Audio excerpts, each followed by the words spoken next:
Well, I know November didn't really go the way we wanted it to. It's been a hard month. Just a lot of things that were frustrating and perhaps challenging for people all over. But I can say one thing: Smiley fries are back. Did they ever leave? I just know I had Smiley fries for the first time since I was like a little kid. Cause like I'd see kids at my school eat Smiley fries, and I'm like, oh, that takes me back. But I'm sure it's like not that much a difference. I'm sure it's, but like when I imagined it, I was like, oh, but they were better than normal fries. And I put it to the test. I got some Smiley fries at King Supers, baked them up. I think it's crazy we're eating potatoes in any other shape. I think it's actually demented that smiley fries aren't like a more universal staple. I disagree. I never really liked the smiley fries all that much. I feel like they've got too much of like the soft potato texture, and I just don't really like them. I was gonna say that I like the soft potato texture. I think I might be in between y'all, because I like the soft potato texture, but I feel like they're never salted enough. Yeah, Well, that's there's an true. easy solution to that. Well, I like that it's like, here's the thing.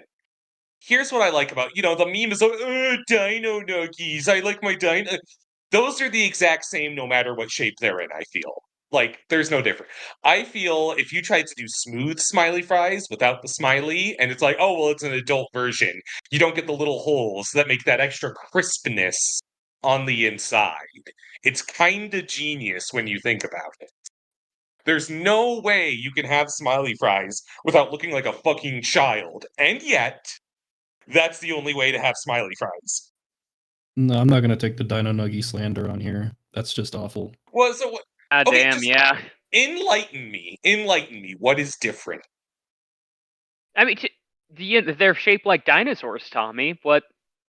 I'm not saying that's bad, but they're not different from any other form of fried chicken, right? It's not very No, often that you get to eat food shaped like its ancestors. That is well, true, our, yeah. our ancestors smiled too, and here you are talking shit about smiley fries. But like chickens don't look like dinosaurs anymore.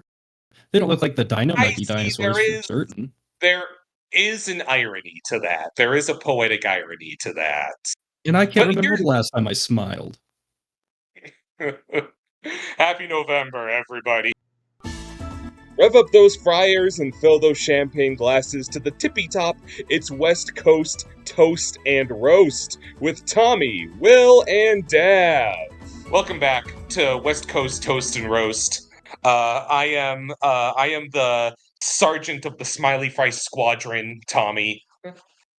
Oh god. I think my favorite, I am the major of the mac and cheese department, and I'm Will. But it has to be like a funny shape of mac and cheese. Okay, I am the major of the fucking, I don't know. They probably sell like bluey mac and cheese. I'm gonna find That. out. If they are, that I know what I'm picking up this weekend. And I'm the drum major of abnormally shaped pancreases. And I'm Dav. Dev, we all know you were in band, okay? You don't have to bring it up every 5 seconds. I'm sorry, I Not really me. do bring up my band background every single time we do these introductions. I really gotta lay off on that. Yeah, you should really switch to Oh, talking about how you're diabetic or something. Yeah, I don't think the people at home I know enough about that. I googled Bluey mac and cheese, and Uh-huh. there isn't a product for it, but there is a DeviantArt image Yeah, of. that's all you have to say. I don't think you need to go beyond Oh, that. you should look up Bluey waffles. Oh No, no. they're children. Now, Bandit waffles. That okay? Well, I don't want to go any further than that. Uh, it's November. So next month is the Toasty Awards, and I would say that I think the studios at Wide recognize the Toasties as such an institution, that trailer's kind of slowed down. I had a kind of a hard time picking through what to show for this month, but I still got 3 pretty solid trailers. Our first trailer was Elio, which is a Pixar film coming summer 25, I believe June. It is so we were supposed to get this movie this year, but the strikes delayed it, and I think like they didn't want to just boot it into holiday or like a dumping ground like January, so it got delayed. Like I think we were supposed to get it March or April this year, and we're not getting it till next June now. It is a Pixar film about a young man who goes up into space and kind of becomes Earth's representative in a summit of freaky looking aliens. One of the 2 directors is Domi Shi, who also directed Turning Red, which is really exciting for me because I am that film's strongest little soldier. The other director, let me just The other director is, oh shit, Adolf Hitler. Well, that kind of spoils it. a woman named Madeline Sharafian, who has only made short films up till now. So, probably pretty cool. It looks cool. I like the little Captain Harlock influence in that he wears a little eye patch when he goes up to space. I like when Disney and Pixar do aliens, and like Lilo and Stitch kind of adjacent. Uh, Brad Garrett is there, who I think is one of the top 5 voices ever. I'm giving Elio life for now, especially because I'm sure as hell gonna see it and not How to Train Your Dragon, which it is sharing a weekend with. And if How to Train Your Dragon beats Elio, you're all dead to me. That's all Which I'll it say. will. Yeah. I was gonna give it a death because I just get like a really bad feeling about it, but now I feel like I have to give it a life. Like I don't want How to Train Your Dragon to win either. What the fuck? Just buy a ticket and don't go even. Just don't go. It's like To How to Train Your Dragon. That's what you told me to do. That you're No. telling me to buy a ticket to How to Train Your Dragon, the live action. You are endorsing that on your YouTube channel. Yeah, we got that on No. record. Yeah. No taking that back. Gonna YouTube poop it, so it's like you're saying that on record. Yes. In all seriousness, I want this to be good, but I just like it's one of those movies where I see a trailer and I'm like, there's something is going to happen to make me like hate this movie, and I don't know what. But like I'm such a sucker for sci-fi shit, so I'm still gonna give it like a cautious death because like something about the trailer makes me nervous. All right, That's fair enough. fair. Dav? I'll throw a life this way as well. I guess, the How to Train Your Dragon thing does kind of factor into it. I do like every time I see a trailer for a Pixar movie upcoming that like has an original concept, I kind of like cross my fingers and hope that it's going to be like another one of their, one of their top catalog, because we haven't really had like a truly amazing Pixar movie in so long. Everything that comes out lately is either bad or fine. So I'll hold out and hope that this one turns out to be one of those really great ones that we've been missing out on. But who knows? It does seem to be following kind of the typical formula of kind of the safe boy and funky little sidekick who will sell us toys, but you never really know. That's fair. That's I mean, and I'd like this to do well too, because there was that interview that I don't think Pete Docter gave it, but someone, maybe it was him, someone pretty big in Pixar was like, we're finding a lot more successes basically with sequels than with what he kind of called therapy session movies, which Ugh. which troubles me a bit because Inside Out 2 overperformed like way beyond expectation. Excuse me. And that is I wonder if they're gonna like not market Ilio a ton. I guess if they're putting out a trailer this far ahead, they have to feel pretty good about it. And I do think, I'm taking that guy out of context a bit, but if like How to Train Your Dragon and Inside Out 2, I think they're both going to outperform this, but if they do so significantly, it could mean not great things for like Yeah. the originality sector that we always circle back to. But that's the future. That's a discussion for 10 episodes from now, give or take. Well, and I think it's hard too because it's like, like what you said, that the guy said that he doesn't want quote unquote therapy sessions, but like, what the fuck did he think Inside Out 2 was?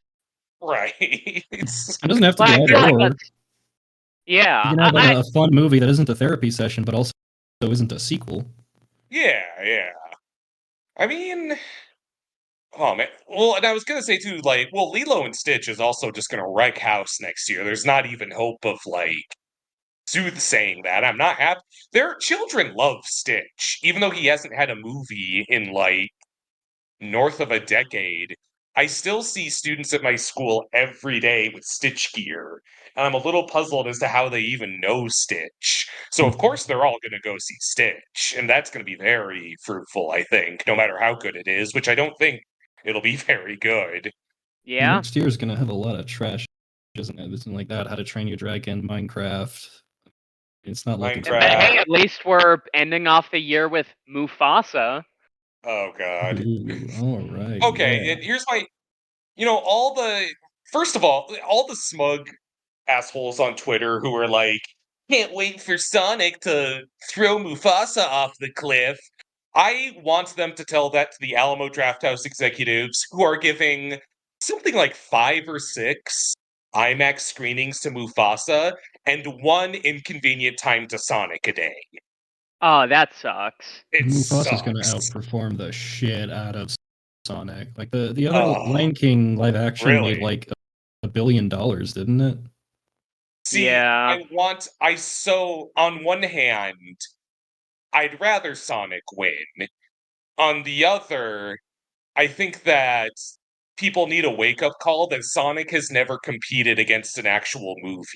The first Sonic film was in February. Yes, of course it was. People, it beat Birds of Prey, and it was against nothing in the April of of the sequel. I don't think anything was really competing with it. So I would honestly kind of like to see people upset that Mufasa, but I'm personally not seeing Mufasa because it looks awful. It's actually going to be a um, Nosferatu suite. Oh, yeah. that'd be cool. Why The is first movie to Mufasa- make $1 nos for $1 trillion. Why the fuck is Mufasa like in the snow? I Like don't the know. main when I'm like I want to see the Lion King, my favorite Lion King character, it's like, oh boy, they're going to the snow. They heard the Kilimanjaro line from Toto's Africa and thought it was real. They're still like pushing that Timon and Pumbaa are like vaguely in it. It's gonna be so bad. I'm not gonna Oh, see God. it, so I won't be able to say for. Let me We get this know straight. that there's gonna be some people who defend that movie to fucking death, and it is going to be impossible. That's like, I don't know. I know I'm kind of with y'all. I know that Sonic is not going to outperform Mufasa, but like I hope that somehow, if it's even just like $1 more, like it's like a fucking Smiling Friends presidential election, and Sonic 3 beats it by a single dollar, I'll be happy.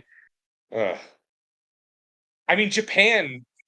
I bet Sonic might win in Japan at least, and maybe China. Oh yeah, Yeah, that's true. Maybe. Maybe. They're pretty big it wouldn't be a about huge Disney over there victory. too. Yeah, I suppose. Let's move on to our video game trailer. The video game trailer I gave was for a game called Lovish. There was a lot of like indie showcases this month.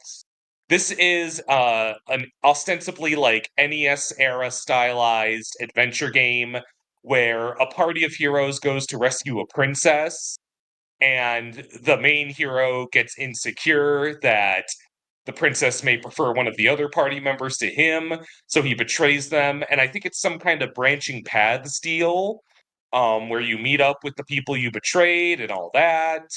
And normally I just put, like, video game trailers are hard because I don't always have the same feel as to the pedigree or, it's this director or it's this developer or so on. So generally I just put in something I can easily give life to. I'm not going to put in something that looks like shit for no reason. This one kinda is invoking weird complex feelings about me within me, in that the premise sounded really cool. I was like, "Oh, you betray the rest of your party. I wonder what that leads to." And it doesn't seem like it has a lot of bearing on the premise. Like, it almost seems like that's a gag that occurs in the opening, and I'm having a hard time tracking, like, so what about your main character being particularly treacherous actually informs the levels you're going through? Like, are the bosses the other characters? It's not very clear about that. So I'm giving what I would call, like, an vaguely interested death, where I kind of wonder where it's going, but I have, like, a lot of questions, and I have some, like, objections that have me on a, like, "Oh, what are we doing here?" You know? Yeah, oddly enough, I think my opinion on the matter is precisely the same as yours for the precisely same reason. I think it's like almost an interesting concept, but it just like when it gets into the actual gameplay, it doesn't really look very interesting. It just kind of looks like oh, this is a retro inspired um whatever the fuck. I couldn't even quite get if it was more like a Shovel Knight game or like a Metroidvania. I felt like the trailer was a little confusing, and I do agree that like if the concept is, oh, you're playing as a hero who betrays his party, is going to be like the big lead for it. I think you should make it clear that you're doing something with that. So I say it's a death too, mostly just because it doesn't really look interesting outside of the initial concept. I'm gonna go against the grain and give it a life. I kind of looked into it. Apparently, I think publisher for this is the same publisher that did like One Shot and Momodora, which I've heard good things about. But overall, I think the concept of this is kind of funny, and I think that there are certain things that they can do with this that maybe just didn't come across well in the trailer. It seems less like you're, I don't know, a dangerous villain and more like you're an incel is sort of what I get from it. And I Yeah. think that there are some funny things they could do with that. And I'm sure like the ending of the game could do something cool with that. So Yeah. I don't know. I might check it out if it gets good reviews. So I'll give it a life. I'd like to be wrong about it, and I'm sure there's something that, like you said, just isn't gelling in the. It'd be cool if, like, I'm kind of just talking out of my ass, but if they did the thing where, like, since you betrayed your party, you have to find a way to, do mage conditions, but as a little warrior, or do bard conditions and thief things, but specifically, recontextualizing the abilities of a warrior character is what I almost kind of thought we'd get, but it doesn't quite look like that's the case. So whatever it ends up being, I'm interested, but I just don't think the trailer, like you said, conveys that incredibly well. Yeah.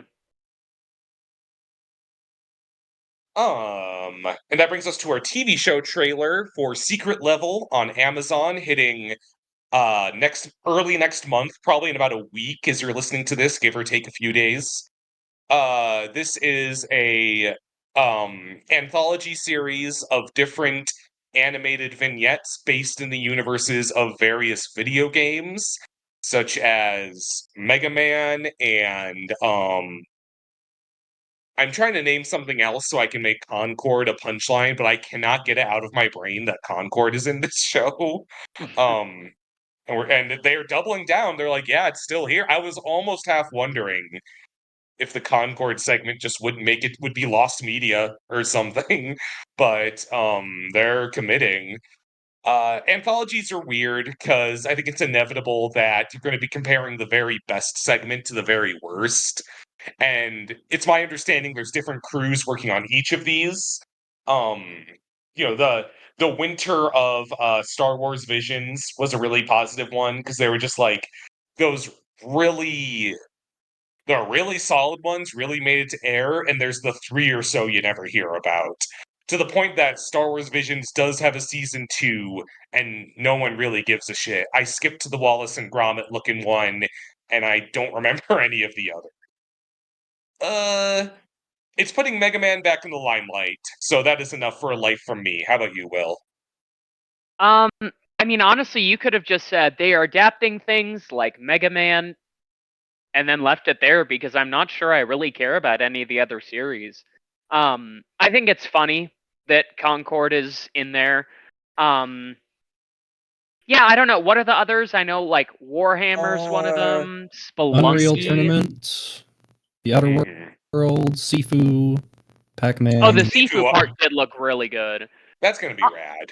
Honestly, I think it's like a Love, Death, and Robot or like Creep Show type situation where I think the majority of them are just going to be average to bad, but then there's going to be like 3 of them that are really solid. I think from what we've seen of the Sifu one, that one's absolutely going to be the best, even beyond Mega Man. So like this is a very light life because I'm excited for the ones I'm excited for, but I think overall it's not going to be like a great product, especially since like, you know, one of the games is no longer playable and does not exist. They really doubled down. Okay, well, I'm just gonna straight up give this one a death. And the reason being is that while there are some episodes that I'm absolutely going to check out, I'm definitely gonna look into like the Armored Core, the Unreal Tournament, Spelunky Sifu, of course.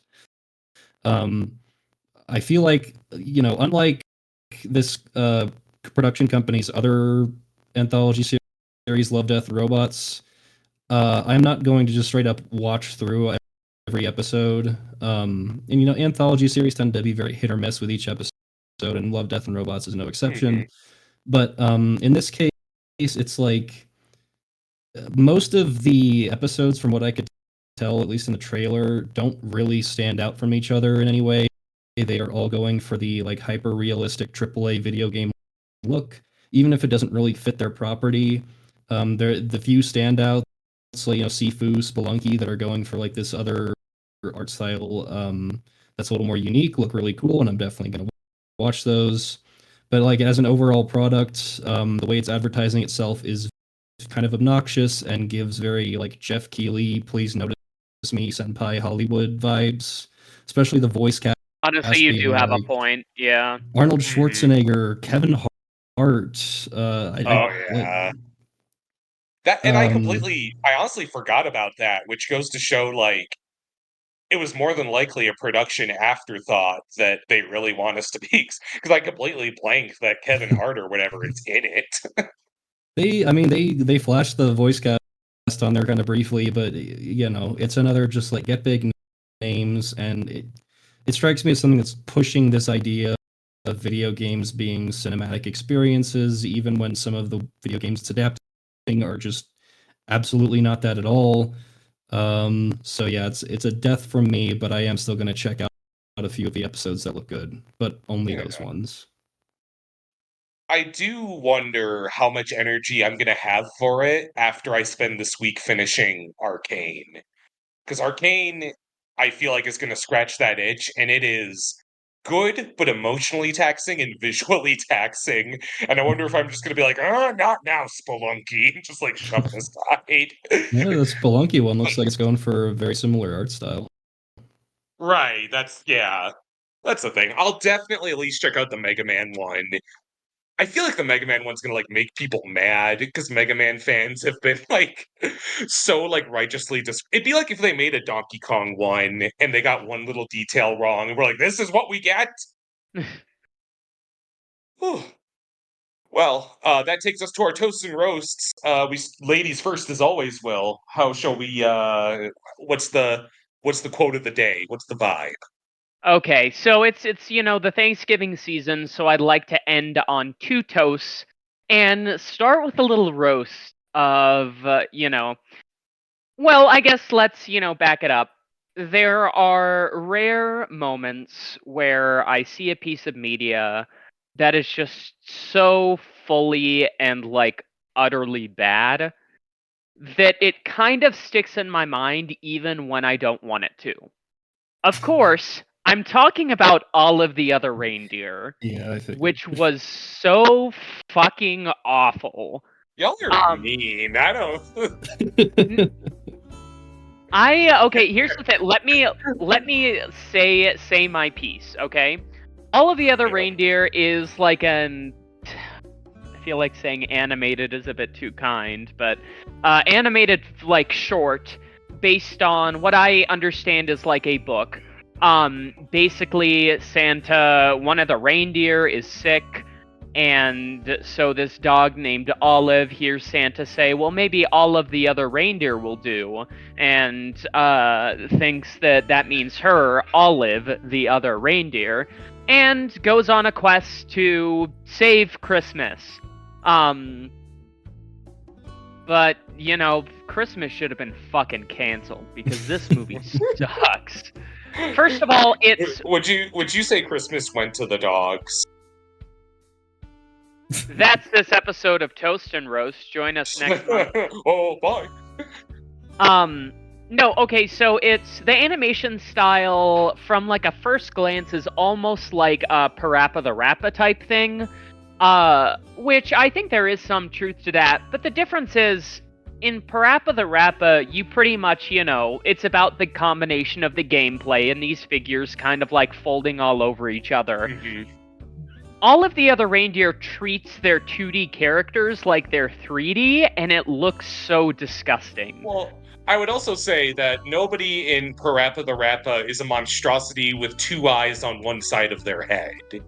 Oh yeah, no, the No. character design in this movie is fucking awful. They all look like tumors. They literally They're very look like... lumpy. And like the humans aren't always on model either. One of them just has like a Hey Arnold football head, and then another one has like half of a football and then like a weird crescent for where their mouth should be. Every character in this is so fucking disgusting. I've got a poster. I've got a poster of the Postman up on my ceiling. I don't know what you mean. Oh yeah, well, Homer. Yeah, I don't know, and like you can tell that. What was that, Dev? Don't forget about that flea thing. Oh yeah, the weird Disgusting like little creature. Well, I swear he had like an idle animation. Like whenever he was done talking, he'd like go into the same pose, like a Spyro NPC or something. He looks like a character who would show up in Psychonauts and then like explode after 5 seconds, and you never see him again.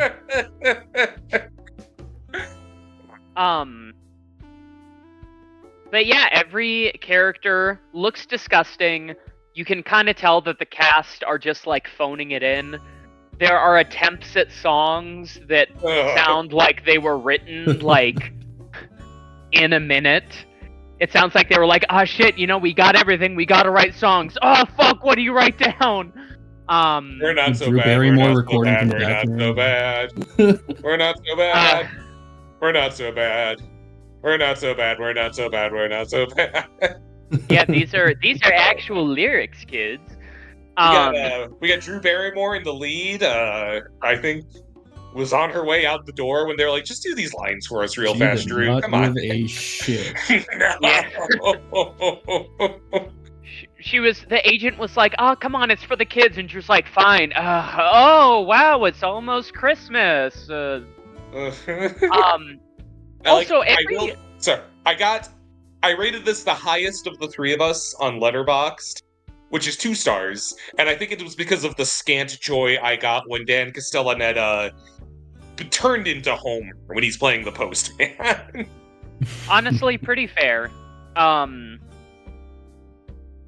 Yeah, Dan Castellaneta does, like, his best job, but, like, there's no saving a script like that in general. Like, the script is full of, like, really bad jokes that sometimes go on for way too long, and then, like, every character is just, like, a complete like non-human. Olive's owner at first is like, "Oh, I don't want Olive. I'm getting another dog." And then by the end of the movie, when Olive saves Christmas, the guy's like, "Oh no, Olive, how could I have done this to you?" It's like, Well, that doesn't I really. thought, to my recollection, he doesn't. The flea mishears him and thinks he's saying that, when really he feels relatively neutral about having a dog that can't do what he refers to as dog things. chores. Dog Yeah. chores. Have you done your dog chores? Oh yeah. Well, I mean, besides that, there's also the fucking like reindeer that literally like beat Olive to a pulp and then sing a song, and it's like, oh no, they're the good guys. I think all the reindeer. Do all the reindeer have the same voice? I think it's like all one guy. That wouldn't surprise me. Yeah, it's just such an unpleasant fucking movie. Everything about it is horrible. I'd say it's for like little kids, so we're probably not like. But I guess every time I say that, it's like, yeah, but we also like binged all of Bluey as like a weekly thing, so I don't know. Like, yeah, but the difference is Bluey is actually good. I don't feel like all of the other reindeer even has like a cohesive message. Besides, like, I don't even like I don't even really know what it's trying to be, because there are parts that like there are parts that happen and I'm like, I don't know if we're supposed to be like, oh, feeling bad, or like it's supposed to be funny. And I think that's the entire experience. It's propaganda against the Canadian mailing system. Yeah, very true. Yeah, I don't mean to be this guy, but I do think we were just like a few years ago being like, we need to save the postal service. Like, they get a bad raw deal. When this movie not long ago was like, actually, postal service. Yeah. Not long ago. This movie's 25 years old, Tommy. Oh, Jesus you Christ. know, I remember it from when I was a kid. Meaning, you know, time just kind of. I remember I have a really distinct memory of the audio of this movie playing while I played Kirby and the Amazing Mirror on my Game Boy Advance SP. And if that doesn't take you back to a really specific, like, year, then you're too young for me. That's all I'll say. Only 90s kids remember. You know, I was always like, you know, oh man, my parents won't let me watch cartoons. What the fuck? But I bet they probably saw this and they're like, we can't show it. Never again. Oh man, can't let Will believe that she can turn into a flat dog and save Christmas. We're gonna make some enemies with this, because this did play on like Cartoon Network or whatever, like every single year. And let me just tell you, the reason that stuff like this and stuff like Grandma Got Run Over by a Reindeer played every single year on the networks is not because they were good. It's because they were really fucking cheap to just keep on playing over and over and over again during the Christmas season. Yeah. Because they suck. Grandma Got Run Over by a Reindeer like altered my brain chemistry in a way that I can't say it's bad, but it is bad. You've been looking for an excuse to sue the pants off of Santa ever since. We're watching that one of these nights. That's going to be one of our 25 days of Christmas. Mark my fucking worms. Jesus Christ. Yeah, I like, because, you know, I wasn't revolted to the idea of it, because I was like, oh, I watched that when I was a kid. I remember it being cute. And then we watched it, and, like, I am a big mark for anything stupid in Christmas. Like, I have a day set up that I'm going to watch the Jack Black Santa Devil movie, because, like, I'm on Thanksgiving break, and that is how I get my jollies. And even I was like, man, I don't know what they were going for. Yeah, it's, I don't know, it's not safe for human consumption. That's the best way I can say it. But what is safe for human consumption is hopefully Dav's next turn. I don't know about that. Get ready for a healthy dose of too much fucking insulin, ladies and gents. because what I am going to do here is the same thing I did last year for Thanksgiving season, which is just a triple T, 3 toasts for all of these today. And I'm going to start with the one that I not only saw first, but also have the least to say about it because it's very short and I don't want to spoil anything. And that is the film Look Back, directed by Kiyotaka Oshiyama and based on the one-shot manga by Tatsuki Fujimoto, who is best known as the mangaka behind Chainsaw Man. This was one of the one-shots that he made in between Chainsaw Man's part 1 and 2, kind of during that downtime in between. And it is very much like meditation on kind of why he makes manga at all. But in general, it's very relatable for anyone who makes anything like artistic at all. And I think that has had a very big impact on, like, from what I've seen on Twitter, everybody who's been going out and watching this movie has been coming back and being like, oh yeah, I need to get back to like making art because this has completely changed the way I look at everything. It is, like I said, very short. It's only 58 minutes long, just under an hour, but it really says everything that it needs to say in that time. And one thing that is kind of unfortunate about it is that I feel like the marketing and distribution for it has not been too kind. It first released at a French film festival in June of this year, and then it got a theatrical release in Japan not long after. And in the West, we got it for like 2 days, like a single weekend. I was lucky enough to go see this in a theater, but had to go kind of out of my way for it. And honestly, my theater experience was really great. Everybody was like having a good time with it, and when the movie ended, it was just complete silence, and nobody got up, and I think that says a lot about it. But to give a kind of basic synopsis, it is about these 2 girls, Fujino and Kiyomoto, which when you put their names together makes Fujimoto. So in a lot of ways, it is kind of a parallel to Tatsuki Fujimoto's own experiences with getting into drawing manga. It kind of starts when they're in elementary school and sort of shows kind of the course of their career over several years into adulthood.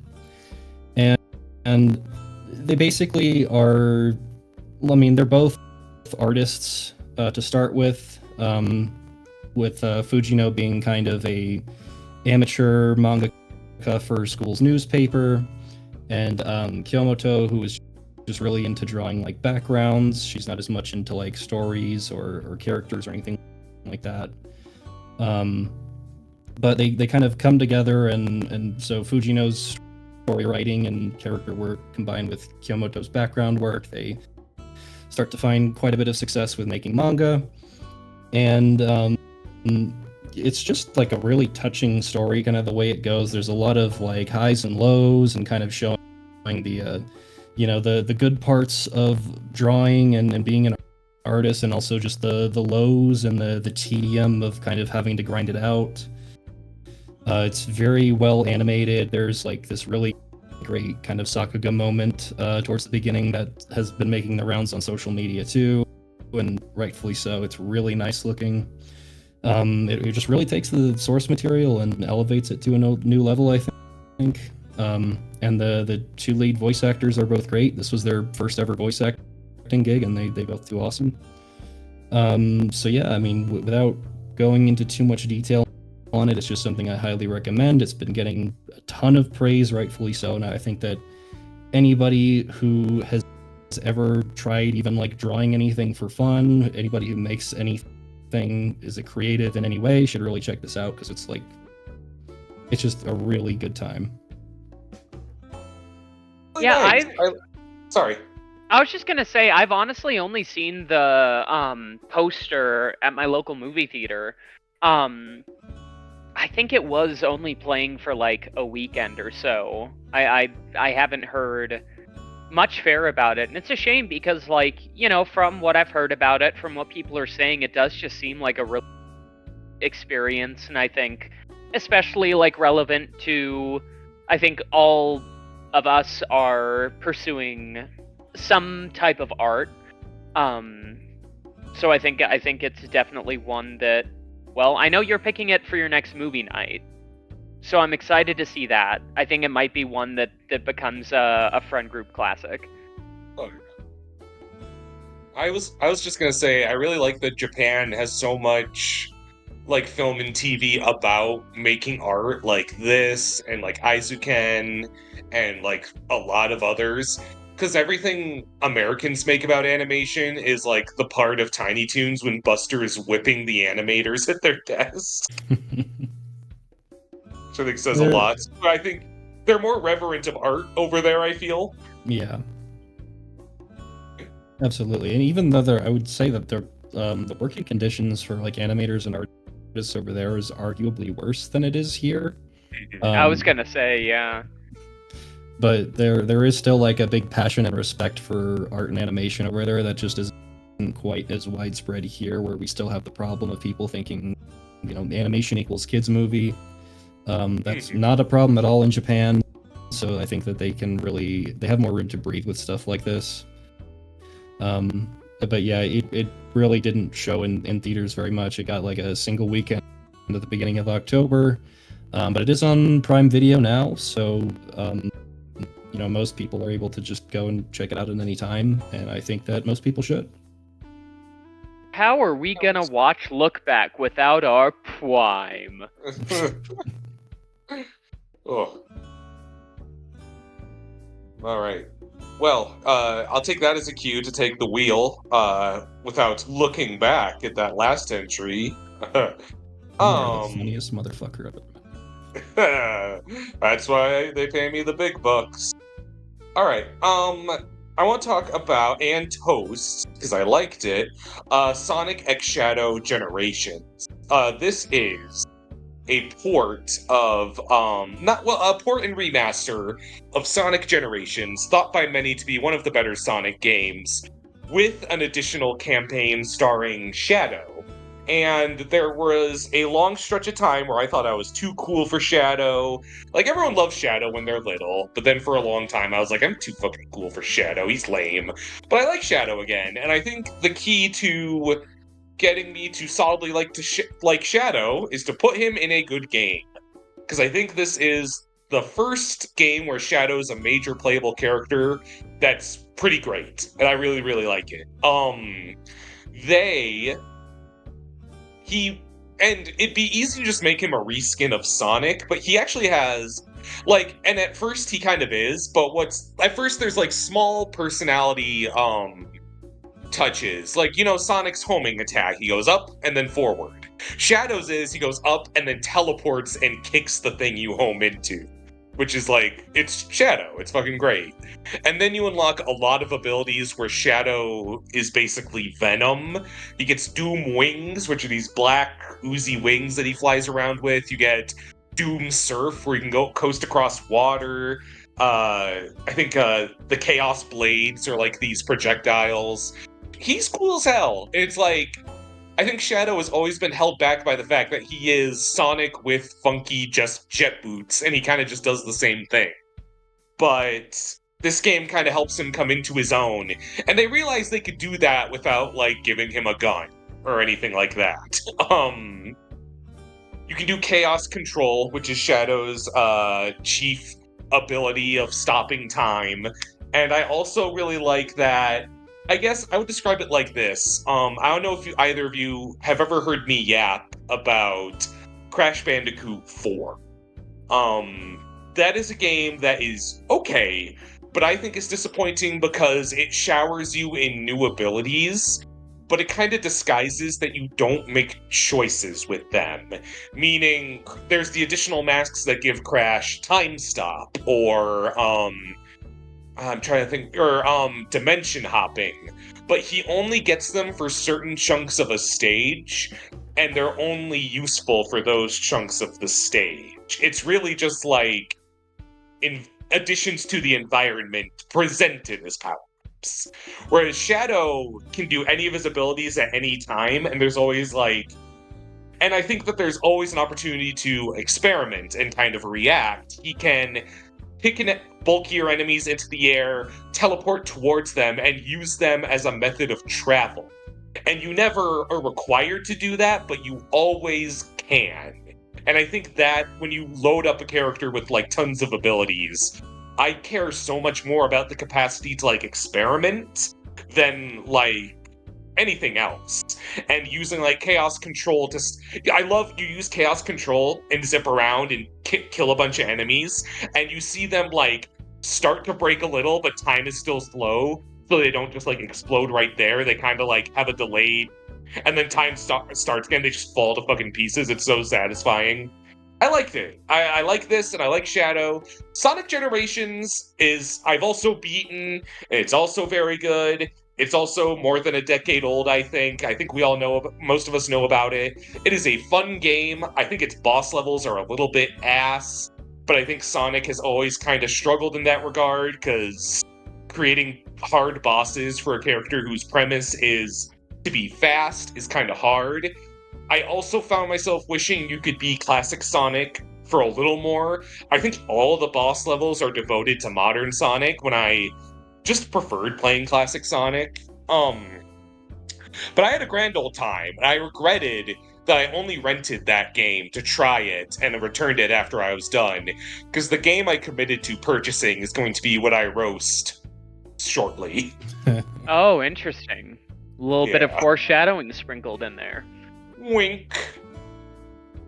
So do y'all have questions? Because I know, Will, you've been a long time mark for Shadow.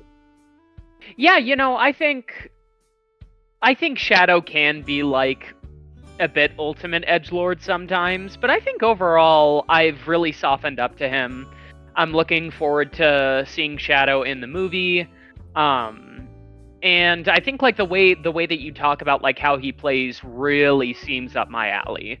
I think you'll like it. Did you hear they're putting a Keanu skin into the there's a extra level where Shadow takes on the design of movie Shadow and Keanu does his voice? I actually didn't hear about that, but that's honestly really cool. Do they just reuse stuff from the movie, or was it as far as I can tell, I mean, I haven't seen the movie, so it's hard to say, but it seems pretty context specific. Oh, that's cool. Yeah. If anybody deserves to still act like an edgelord in the year of our Lord 2024, it's Shadow the Hedgehog. Yeah. That's his thing. You can't take that away from him. Love him or hate him. Yeah. That's who he is. They did a poster for Sonic 3 of him and Maria, and so, that kid's gonna die. Yes, children getting shot! Let's go! Maria! That's all I really have to say about that. Let's loop back to you, Will. Yeah, well, you say that it's my turn, but that's my line. What? Yeah, do you know what I'm referencing? I do not know what you're referencing. You just kind of sound insane to me. The Wicked Target commercial slowed down. Yeah,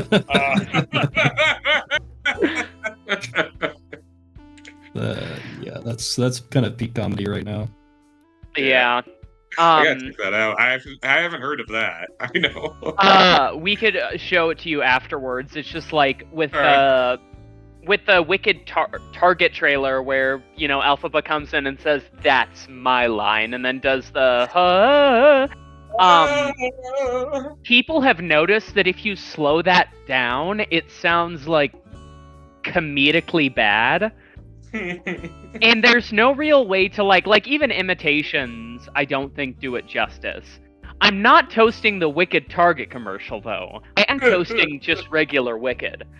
I went to see that, and when I was seeing that, I made it pretty clear, especially to my partner, who is a big time fan of the show, that I didn't think I was gonna like it. I think Wicked Witch of the West is one of my favorite movie villains. She's just fucking awesome, and so I thought that, like, I was worried that Wicked would kind of take the Carrie route and made her a character like, don't make me hurt you. Like, you know what I'm talking about? Yeah. But I was really delighted by the whole thing.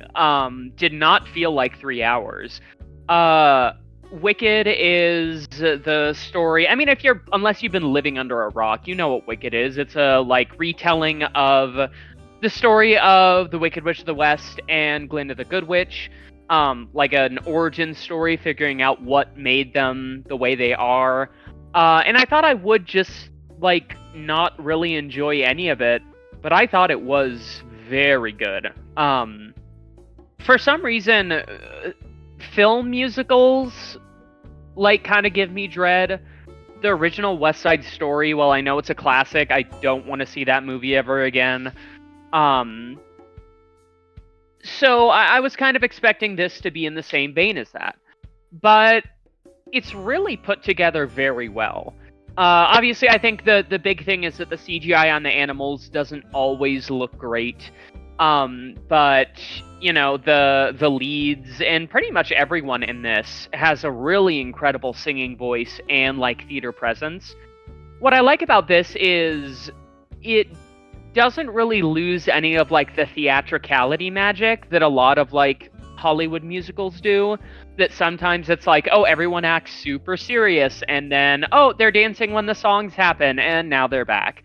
I didn't get anything from that here. Which, speaking of the songs, all very good. I don't think I've heard a song from Wicked besides Defying Gravity and Popular. So the new ones that I heard were really good. I especially like the Dancing Through Life one. I think that's probably my favorite.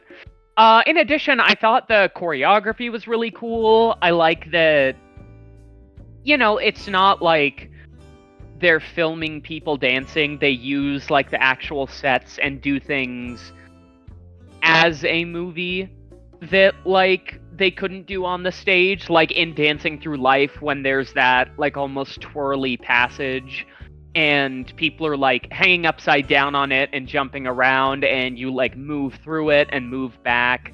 I think the cinematography and, like, the way that that songs are choreographed is really unlike any other Hollywood musical. On top of that, I think it's just kind of a good story. I think it makes a lot of sense that this is who Elphaba, you know, was before becoming the Wicked Witch. And there's some, you know, inconsistencies, I know. But I don't think that really, like, detracts from the story. They give... I was shocked to hear that this wasn't in the original.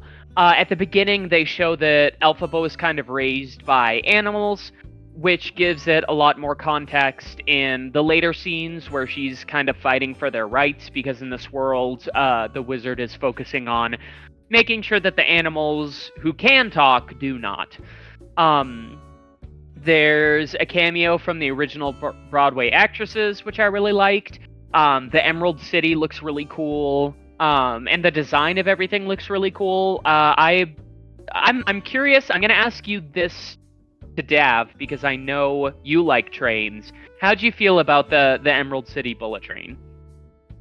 It was neat. But I think that I saw that they used, like, some practical props for this, and I think that's kind of cool, because they easily could have just completely CG'd the whole thing, but I thought it was nice looking. I will say that my problem with that extends to my main problem with the movie, though, which is that it's fuck ugly. You think so? Thank you. I think the color grading in this movie is fucking atrocious. Everyone, okay, and I was like, people were like, you know, John M. Chu really prided himself on how many practical things he built for it. And I don't doubt a lot of those sets were practical, but I felt like so many of the scenes, like, all I could focus on was the sun shining through a window for like a ton of them. It's like maximum bloom and everything is grayed down. Like I saw a picture comparison between like specifically the train platform scene of like what it looks like in the movie versus a like standard picture taken on a phone in real life, and it looks so much prettier in real life. Like the colors pop and everything. It That's is crazy what interesting. they did to it. Yeah, I'll be honest, I don't think that bugged me too much. But I can definitely understand where you're coming from.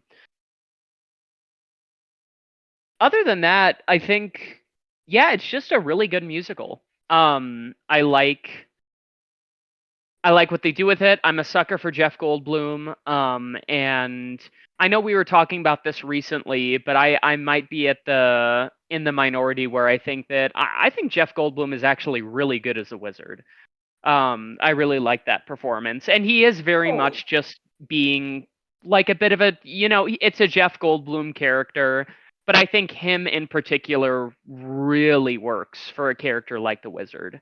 Hey, I thought he was I don't know good. if you're in the I don't know if you're in the minority because I haven't seen many other people complaining. I think you're just disagreeing with me because I think he and Michelle Yeoh were like really bad in this. Honestly, Michelle Yeoh seems like she the has no idea what the fuck is going on. they both had like small musical sequences each, like mini songs that were not really big performances, and they're kind of the lowest points of the musical part of it. Mhm. Which is to, and I think they're made to. I think it's easier to be unimpressed with them when Ariana and Cynthia are so fucking good in it Oh because they yeah, do. Yeah, absolutely. I do think you can't afford to slouch when that's who you're being compared to. Um, I don't want to cut you off, but I do have a lot of like weird feelings about this movie. But I don't want to rain on you if you still have more to share. No, I just think that I think overall it's a really pleasant experience. I thought the music was great. I thought the performances were great. I do really like the set design in particular. Um, I know it definitely was CGI, but the design of Oz's head I thought was really cool. I really Pretty liked what they did with that. It's overall just very fun. It doesn't feel like 3 hours. And it also kind of I know part two does take place during the Wizard of Oz. But other than that, I don't know anything about part two, and I'm pretty happy with going into it blind. But I also feel like it just, even if there wasn't a part two, I could be like, okay, yeah, great, that's a full story. I could absolutely see that Wizard of Oz picks up next, you know? bad. But yeah, you go ahead, Tommy. You go ahead and share Yeah. some of the things you were mentioning. Actually, I'll Yes. put in one more high point for this before you kind of tear it apart. So Yeah. this movie, I think, more than a lot of other movies, could have easily been just like a basket of member berries, just playing into Oh yeah.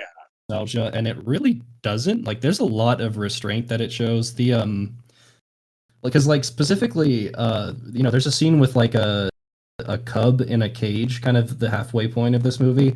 I did not even realize until I looked it up later that that's supposed to be the Cowardly Lion. They could Okay, have I really, did not either. they could Yeah. have really driven There's into that, but they did not. I agree. I agree. And there's one part that I think is annoying about that. Fair enough. What color should my brick road be? That's the one thing I think. But I think otherwise I agree. They do a good job of that.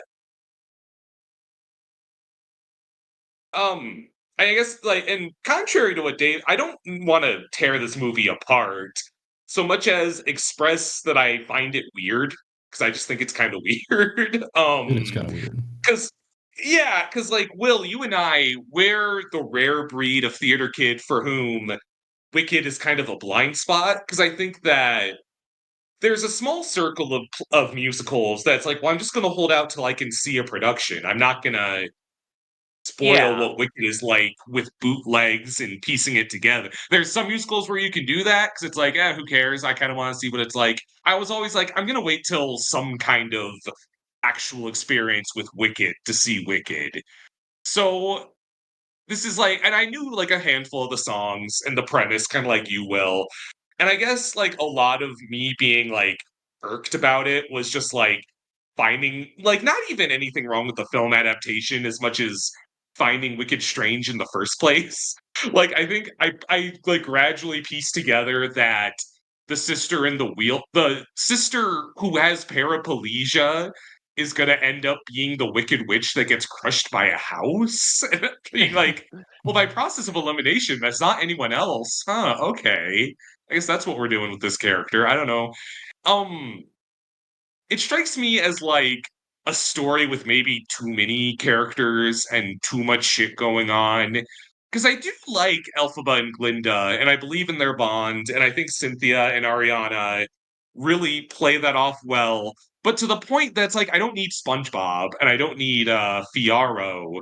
I feel like if the story was just more focused, like there's a plot point where um Glinda gets SpongeBob to ask out Nessa, which Nessa uses as leverage to get Elphaba to do something nice for Glinda, and that's what causes them to be friends. And that just strikes me as like such a fucking three-ring circus. I feel like there had to have been an easier way, frankly. Um, I think the musical numbers are fucking terrific. I think John M. Chu doesn't fail there. I do. I think that another thing that really impacted me was there were set pieces that I found impressive in concept, like when the hot air balloon is like bursting out of Emerald City, the tower. But seeing that all be CGI, I'm not normally such a cop about this. Like I saw Red One last week and fucking enjoyed myself. I'm no snob. But I think knowing that there were stage productions that pulled off the flying monkeys and the hot air balloon practically in some way, shape, or form, like kind of made me disappointed that my first exposure was like the kind of rough looking CG version. Yeah, I think I get what you're saying. I do. Yeah, I think that's a valid take. Yeah. Sorry, I don't know if I interrupted you. No, you're fine. You're good. You're good. That's kind of, I did enjoy it. I'm not, I guess I'm just a little, and a lot of it, and I don't mean to, it's going to sound like I'm talking about the normies, but this is bringing audiences to movies that wouldn't normally see as movies in the volume that we do. So, there is that difficulty of me being like, but like there was way better blending of CG in so many movies this year. Like I feel like people are Yeah, no. giving Wicked its flowers when for practical sets that I think look good. I think from a design standpoint, the costumes and sets are great. But like I think even Barbie a year ago does the bright pink Fantasyland and makes this look way worse. I do think that's fair. I think like especially the CGI on the animals is not great. Mm-mm. And like there are things where I have a hard time telling like and I think some of this is because of the color gradients, as Dab was saying, that what is and isn't CGI. So I get where you're coming from there. I'll also say that something kind of funny happened when Jay and I were in the theater, when the commercials, like thinking about audiences who don't usually come into movies. We had one Uh-huh. of those because they clearly didn't know how to fucking act in a movie. During the trailers, the person behind us had their phone on full volume and was listening to like an AI TikTok video about laundry. Hippie sun up. No, straight it was River, that voice. Riverside Kennel. Let's Bayside Bullies. Ugh. But Well, I'm really happy you liked Wicked though, because I'm sorry, I lost my train of thought a little. I could see how that story would really resonate with a lot of audiences. It just might not have been me, and I think I just feel a little like I missed the train, no pun intended. the Emerald City Bullet Train. Yeah. I did read a synopsis of part 2 and it sounds fucking demented. Okay, please, yeah, make sure to keep those spoilers to yourself because I I won't say absolutely anything. want to go I in won't say blind. anything. Yeah, I won't say anything. Okay. But yeah, I guess we can whiz on over to Dath's turn. All right. Speaking of magical wizards and Oz and Kansas, I'm gonna toast Metaphor ReFantazio, which came out last month, and it is the latest Atlas game that is basically Persona 6 in everything except for name. Directed by Katsura Hashino and composed by the great Shoji Meguro. This is basically just a massive JRPG set in this very large world and is presented very much as sort of like this storybook fantasy sort of thing. Honestly, like if you've played Persona 5 and you're like into these types of games, you will love this. You might even love this more than Persona. I think the general consensus is that this is a big step up in a lot of ways, especially in terms of the writing. This really, I mean, like, for one, the main character you play as is 18 years old, and he is the youngest member of the party. So we kind of get this cast of adults who are kind of dealing with some very serious things on a very large scale, and it's kind of refreshing to see the Persona formula kind of injected into that. For kind of a brief synopsis of this, the game kind of takes place in this fantasy world called the United Kingdom of Uchronia. And kind of from the very start of the game, you kind of get this idea that there's something more going on than what you're led to believe at face value. The first question the game asks you is for your name. And I don't mean the protagonist's name, I mean your real name in real life. That is a separate question from what you end up naming the protagonist. And it does play a part in the game. I'm not going to spoil anything, but there are elements where that is used. So is it almost like a meta-narrative at points? There are some very meta elements to it, yeah. Yeah, fair enough. I got a small start with it, only a small one, so I won't have much to add, but I was wondering about that, so that's very interesting. Right. Yeah. But the kind of the base story of it is the current king has been assassinated by this guy named Luis Guillaburn. He, I kind of mentioned to you guys, he kind of reminds me of, like, if Sephiroth was a little bit more cunty. He's Jesus, that's an impossible ask. He's got this like really long, flowing white blonde hair. He is very steadfast in his ideals. He's got a big sword, and he is just imposing as fuck. And like every single time he talks, you pay the fuck attention because he's got something to say. What's his name? I'm sorry. What? Luis Guillaburn. Okay, I gotta see this guy. His design is really excellent, and like pretty much all of the character designs in this, I think, are fantastic. Overall, the art style is fucking amazing. The main protagonist is basically an agent working for basically with allegiance to the king who was assassinated, and you are trying to kind of get revenge and get back at Luis before he can take the throne. And the story kind of kicks off this, after kind of a series of events, kicks off this big sort of tournament where everybody is sort of vying for the throne. Effectively, a magic spell has been put in place so that the whoever in the land has the most support from the most people will automatically be declared the king. And until then, every candidate for the king cannot actually be killed. So instead of going out of your way to kill Luis, you have to try and basically win and be crowned king yourself. When you say cannot be killed, I'm just curious in a narrative sense, is there like a plot device that prevents them from dying, or do you mean like it be against the rules of what we've set up to kill them? Yeah, if you try to kill somebody who is one of like the top, I think, like 50 candidates for the throne, the magic automatically kills you. Oh, that's interesting. So it's, basically magic that is in place to try to make it a very fair election, so to speak.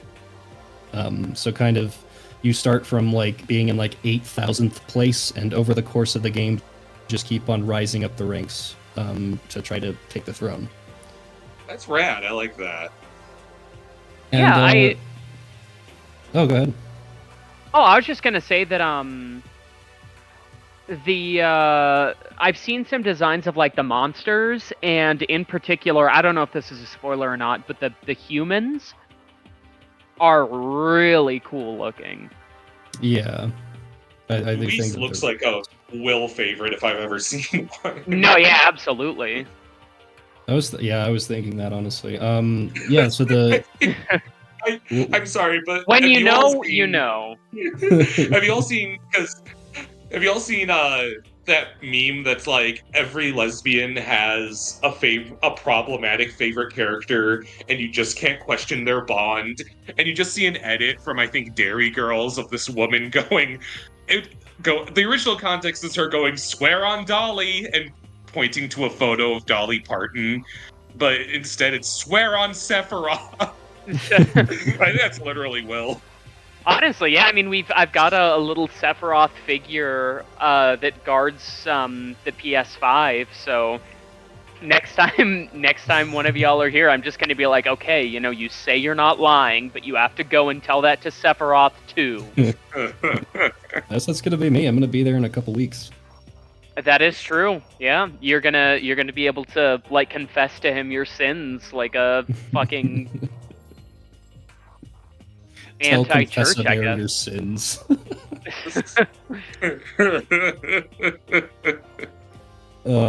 Anyway, kind of as you touched on, yeah, there's these monsters called humans, and what's kind of interesting is that there's like I think 8 different races or factions of people in this world. You play as an Elda, which is kind of out of all of them the one that kind of most resembles like a normal human person. But there's like the elves. There's these like this race of little like bat people called the Ujifs, and they're fucking awesome. But the entire like main party, every single one of them is a different race basically. So it's a very diverse cast of characters. You get to know all of them and kind of how their races work. And kind of what their hierarchy is in society, because some of them are definitely a lot more respected than others, and that's a really big theme of the game, which is discrimination. You as an Elda are one of the most discriminated against. Everybody who looks at you looks at you with complete disgust, which is just kind of a major barrier you have to overcome, obviously, if you're trying to be elected king of the kingdom. And the humans themselves, as they're called humans, they're the only things that are called humans. They are just these freaky eldritch like abominations that have like human traits, but are overall just like really unsettling to look at. They're based off of, I don't remember exactly what it was, but some specific artists' paintings were kind of the main inspiration for their design. Kind of this surrealist art. I know what you're talking about, but I can't remember the name. Yeah, I couldn't tell you the name of the person or the era or anything, but it's kind of a big inspiration for them. But yeah, overall, I had a really great time with this game. There are some major improvements kind of from Persona in terms of even like the combat. All-out attacks are not a thing in this game. Instead, you get the most literal implementation of press turn battle mechanics possibly ever, in that you are exposed the turn order, and basically your goal is to make it last as long as possible. So if you have like 4 turn icons and you hit a weakness, it will reduce a turn icon by half. So you can end up turning 4 turns into 8 turns, all on your side. And then there are even like moves that consume a shitload of MP and like double your turn points. And kind of the key to really getting through this game, because it is very difficult at higher difficulties, is just giving yourself as many turns as possible and taking turns away from the enemy as much as possible. For example, if you reflect an attack, your turn ends. Doesn't matter how many turn icons you have left. If an enemy reflects an attack at you, your turn's over, and vice versa. Or if you hit a weakness or something, or if there's a miss, just all these different things that are definitely mechanics in the Persona games end up being a lot more significant here because they can seriously make or break any single battle. So I had a really fun time figuring those out. And just like in general, I think that the way that this game progresses is fantastic. I think the pace at which you take on new party members is really well done. I mean, the last party member that you add to your party is somebody who is present throughout the game and like literally comes out of nowhere that they are a party member. So it's not like the Haru problem where you add somebody and you don't have enough time to get to know them. You already know this person, and it's pretty great. Thanks. And overall, I would say that the kind of my favorite thing about this, as terms of differences from Persona, is that they changed from personas to these things called archetypes, which are basically like JRPG classes. So you have like your warrior, your mage, your healer, and any party member can be any archetype. It's not just the main character who can switch between them, and it's not party members being locked onto a single one. You can train and max out the levels of these archetypes with any party member and basically mix and match however you want to, which I think is really great because that means that I don't have to basically just be tied to certain party members based on their combat skills. Instead, I can just choose the ones that I like the most and level them up basically however I want to. So there's a lot to do in terms of kind of customizability for your party, which I really loved. And I would say that my complaints with this game really just come down to the pacing of the story.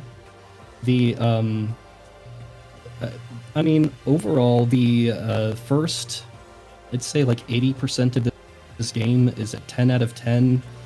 And then after a certain point, once you got like every party member that you can have in your party, things really start to take a nosedive in terms of the way that the story is going. And it seems clear to me that they had to cut a lot of content because it was just getting too large.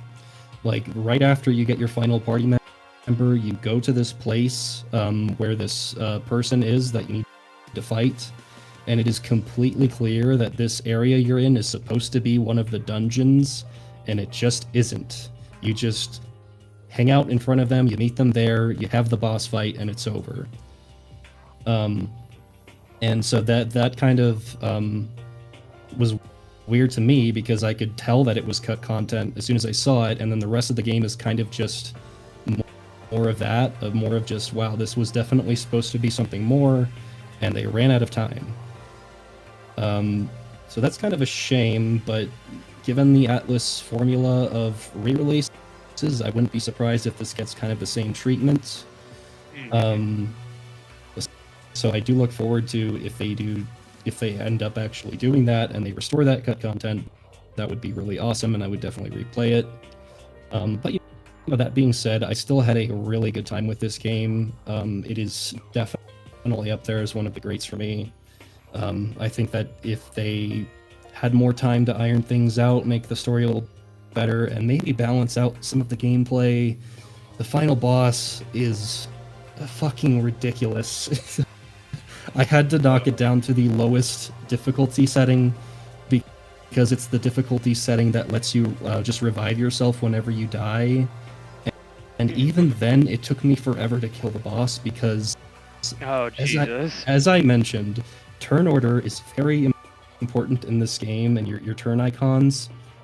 For some reason, I don't know why they did this. At the end of the game, if you, and this isn't going to be spoilers or anything, but I will just say that if you skip certain battles on your way to the final boss, as most people tend to do when they feel they're at the end of a game and feel like they are leveled up enough to face the final boss.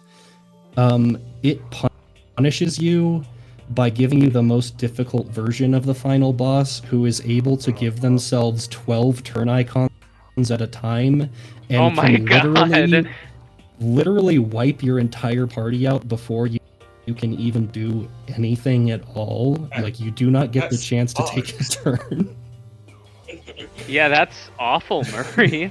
There was no indication that you had to defeat those monsters before you faced off against them in order to avoid that, other than your fairy companion being like, I don't know, maybe we should stick around for a little bit, and me just being like, no, I want to finish the game, I'm at 100 hours. But it was still very cool. I just wish I was a little bit more prepared for that. And, one final thing I'll throw out there in terms of praise for the game, the voice acting, I played the English version, is amazing. And Gallica, your fairy companion, is probably the best mascot companion that Atlas has ever made. She is genuinely super helpful and just a really awesome character. And I was just really happy whenever she had anything to say or do. Every party member is their own person. They are not finishing each other's sentences like they do in Persona 5. It's really just awesome kind of having a party full of people who are all very interesting characters. All very well voice acted. And again, the villain was fucking fantastic.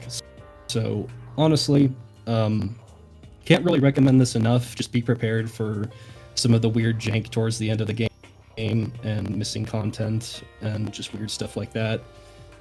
Still an amazing game, one of the best of the year, so definitely check it out, especially if you're a fan of Personas. Sounds awesome. Like I said, I only got a small start, and I think I just got a little overwhelmed, especially so close to Thanksgiving when work gets really fucking wild. So I might dip my toes back in before the year's over. That sounds fucking crazy. Sorry, Will? I was just gonna say, no better time to play a long-ass RPG than a break like this. True, yeah. Now that I could only handle spamming Ghostface attacks for a few days there, so I think I'm in a repaired state. It is a very long game for sure, but I feel like it is also more streamlined than something like Persona. Give some examples. They changed the social link system, so instead of being 10 ranks, it's 8 ranks per person, and there is never a single case where you meet with somebody and it's just like, oh, you spent time with so and so, points added. No, it's every single one advances it by a section, so you'd never have to worry about saying the right things or whatever, or stressing out about having the right persona on you to advance things faster. Nice. Dev, that sounds like a great RPG. I wish I played one of those. Oh yeah, well, what did you I play? Let's hear it. Played a little game called Mario and Luigi Brothership. Oh, you didn't end up liking it? I've heard it's very disappointing. It's pretty rough. And I ultimately opted to purchase it and digitally I did, because I think I was leaving to go see Will the day it came out, so I knew I wouldn't have time to stop for a physical copy, so I can't even trade it in, so I double fucked myself. Man, Mario and so this is, and the Mario and Luigi games, the Nintendo DS had so many fucking games that it was just easy to miss a lot. And I never played a Mario and Luigi. I always thought they looked rad. But it just seemed like they never really got ported, or they just don't get. I hope this one seems to have sold kind of well. So I hope they maybe just port over the others, because I'd like to see. It strikes me like this is not the return to form people were looking for.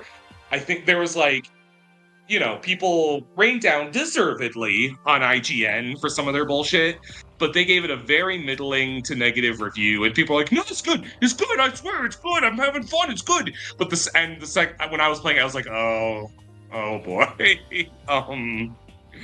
So it's do either of you have history with the Mario and Luigi games? I have never played one. Yeah, no, I haven't played one, but they do look interesting. Okay. I'd be interested to talk to someone who's played them, because, like, it's my understanding that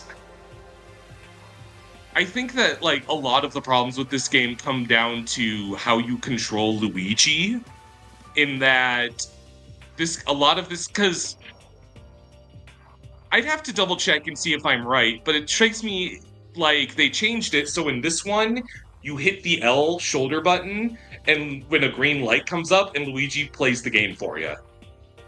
So, and they call it Luigi logic. Like, oh, Luigi will figure something out if you hit this button.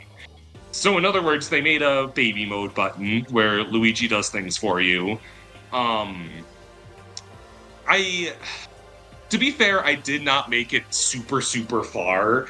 I think I played 4 hours. That's a decent amount of time, especially for a Mario and Luigi game. And, like, it felt like they're just, like, the tutorial stage never ended. I think the combat system in a vacuum is good. You can basically interact with the character's animations. So if you jump while an enemy is doing their attack animation, you can avoid the attack or even inflict damage back onto them. I think it's solid, it works. But in all the time I played, I never felt them get all that much more challenging. It is just very much the holding your fucking hand, like, the Mario level of difficulty that I think, even in Mario games I've liked, the Switch has been afraid to stray from. People, like, and I don't know, like, I've always thought Bowser's Inside Story, I always thought that game looked spectacular. Like, I always kicked myself that I missed that one. And it has, like, and at the time, people reviewed it very favorably. And I'd be genuinely curious to see, like, if this is how they've always been, and we've just kind of all grown out of them as a generation, or, you know, also, to my knowledge, the team that made those older Mario Luigi games is shut down. And I'm willing to... Do we know, like, is it some of the same people working on it? Is it a totally new team? Do we have info on that? I would honestly have no idea. Yeah, I'd be interested to look into that. I probably should have prepped a little closer. But it just strikes me like there were a lot of creative ways those old Mario Luigi games implemented controlling Mario and Luigi at the same time. In that, like, A was always a Mario action and B was always a Luigi action. But there's a pain in the ass thing where no matter what, you have to always hit A to select Mario or Luigi. So you always have to, like, if you're doing something with Luigi, you're always making that little calibration of, like, hitting A and then having to hit B, you know what I mean? And the Luigi logic shit just is like, okay. Also, I want to say, I feel like it's psychotic that... Have y'all seen where this game takes place? Like the Magic Mario World 592 that this one is? I have not. No. It's Concordia, and the theme is everyone's an electrical outlet. An electrical outlet? So their faces are like the two slits, and then their mouth at the bottom. Oh. That's like the theme for everybody? Right? Like, that's not just like a reason, that's the whole world? Everybody I've encountered, so, and I want to disclaim, I haven't, before people fucking come at me, because people got mad that one IGN guy didn't like this game for toddlers, when it does kind of suck. Everyone's a plug. So, what would you say if, like, if one of those... at the door, it's plug at the north, easy out to the end, no. Anyway, unexplainable instance on the podcast.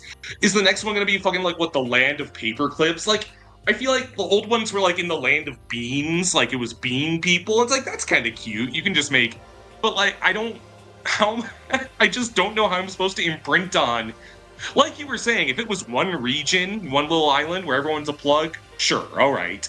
But this game is doubling down on like plugs and cord. Because the whole idea is you're connecting islands via these big cable cords to like bring back power to the islands, and I'm not compelled by it. There's every and like I don't know if I'm just making this up, but like in my most recent progress before I kind of called it quits, I came across a plug character who is like a pop star singer, and he has a little pompadour, and he's like, "Oh, I'm slick. I'm like a singer. I need help." And I feel like every Nintendo RPG has like a quirky variant of a creature with a pompadour and sunglasses. And I'm like, I don't give a you know, like, I can't think of another example, but it's just like, oh, we're at that character. We're helping a character find his hair gel in the Mario RPG. I don't give a shit.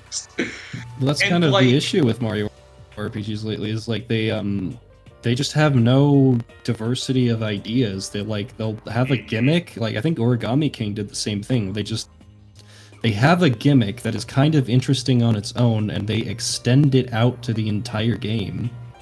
They're like, it's all office supplies. It's all and like looking at the grass being greener with people who got 1,000 Year Door. And even, like, I played the remake of Mario RPG, and I thought that was pretty alright. And that introduces, like, all kinds of shit that was never in a Mario game again. There's, like, weird monkeys and frogs and all kinds of clouds and puppets, and I sound demented. But I'd rather take something like that than everyone's a plug. Yeah, I was really disappointed. I was playing it a little. I got it for the plane ride. Every time I take a flight, I pick up either a new book or a new game, and I save it for that excursion. And I played Mario Luigi on the plane, and you know you're in deep shit when you have no other options on a plane. And I was just like, I'd rather be playing Sonic X Shadow right now. Like that sucks, you know? So, and I guess just like wholesale, what I want to see, I know I'm not going to see this change with the next generation of Nintendo. My like new console resolution is to not be taken in by every single Mario game, even if it looks pretty. Because I like Mario, he's a nice guy, we grabbed drinks the other week, I love the world of Mario. You're both Italian. We're both Italian, we have that bond, but just like... Unfortunately, but go ahead. And even anyway, racist, even Mario games that I found pretty mediocre for the Switch, I'd find a way to muscle through. I'd find something to like about them, but I'm just tired of settling for the new Mario. Even Mario Wonder was my game of the year last year, and I think that game's terrific still, but like I feel burned to a point where I'm like, they even kind of half-assed aspects of that one. I can't help but feel. I love that game. Sorry. Oh, I was just gonna say, I thought you were done. You go ahead and finish. I was just gonna say, I love that game, but just like, something about, and like, this game has an awesome art style and a good combat system, but I just don't feel they're doing anything beyond that. I think they're just, I think I've made my point, and it's just souring how Mario has been lately. Like, and, you know, I've been on kind of a Mario kick because, fucking, of all things, fucking Death Battle did Bowser versus Eggman, and it is peak cinema. And it's like and their focus on Bowser was very RPG oriented, and he's doing like all his cool animations from those games and his transformations. And like, we haven't had a Bowser like that in ages. It's that guy who has a kid ostensibly always in a Koopa clown car. Like, I want to see, and I don't know, I just feel like I've been kind of a sucker this whole time, that I put hours into playing and completing the base game and DLC for Mario Strikers Charged, when everyone knew that game, everyone knew that game sucked, and I knew that game sucked, but I still just found ways to have fun with it, and for some reason, this is just like the straw that broke the camel's back. Like, I feel don't you, know, but if I they don't know. dropped Mario Odyssey 2 tomorrow, I would drop everything to play it. Oh, yeah. That has some precedent to be pretty good on it. Like, I don't know. I would play. Yeah, I don't I'm think gonna I'll ever be keep tired of trying. 3D Mario. Yeah, I'm gonna keep trying Mario games. I think I'm just a little bit done giving them a pass for trying a new art style or giving Luigi something kind of goofy. Okay. Will, final rotation, if you please. All right. So there's not a lot, like I said, going on this month, but I do want to talk about Heretic. Because when I was discussing this with Dab, I found out that it is reverse long legs for us. Both of us feel precisely the same ways about these movies, but there's pretty much a flopping in rating. Because I thought Long Legs was a 6, and I think Dab, you thought it was an 8. I thought this was an 8, and I think Dab, you thought this was a 6, right? Yeah. Yeah. I thought that was interesting because, again, I do kind of feel the same way about it that I felt about Long Legs. I think it might just boil down to the fact that I thought Hugh Grant did a better job than Nicolas Cage. I think that's a fair assessment. Yeah, it's just fucking, I love Hugh Grant. Not as good as when he was in Paddington, obviously, but no. So Heretic is a really weird movie about two Mormon girls that stop by this guy's house, and he's got this Mormon, not like Mormon missionaries. Yeah. Who were specifically doing their thing. Yeah. And so they go to Hugh Grant's house, and he's really fascinated about religion. And a lot of the movie is kind of discussions and meditations on the idea of religion. But it's not quite all just r/atheism, God isn't real. It's from both sides, which I like a lot. But basically, Hugh Grant, for all intents and purposes, kidnaps these girls, does not let them leave through the front. They have to go through the back, which is this weird, not maze, but a few weird rooms. And I don't want to spoil it because it hasn't even been out for a month yet. But lots of stuff happens, and they're basically given the pitch that they will witness a miracle tonight, understand the one true religion. Now, I want to be fully honest. The ending to this is a bit of a letdown. Where they take it, I think, was not the right choice. However, everything else in this movie is so fucking good. All of the cast does an incredible job. I think the sets and the environments are really cool. I think it's well edited, well directed. But I think the biggest standout is Hugh Grant himself. One of the best actors, honestly, I would say, of all time. And a lot of people are like, "Oh, this is his best role. This is Hugh Grant's magnum opus, pretty much." And I'm honestly inclined to agree. I think Hugh Grant delivers an all-timer performance in this thing. He, like I said, plays this character who is very friendly, named Mr. Reed, but is also very insidious with the fact that he is, basically forcing these two girls to go through these trials without, letting them go. But the way that he portrays this character, I think, is really fascinating, because he is a bad dude. He does bad shit. He kills people, and there are times when he tortures them too. And Hugh Grant has, I think, in his performance under the surface that is who this person is, but he shows it in this really almost disarming way where that as soon as he is on screen, you know that he can't be trusted, but almost because of the performance, you can't help but trust him.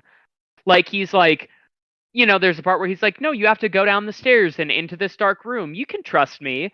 And I'm just like, oh, yeah, sure. Anything for you, Hugh Grant. When you know that, like, he's got insidious intentions.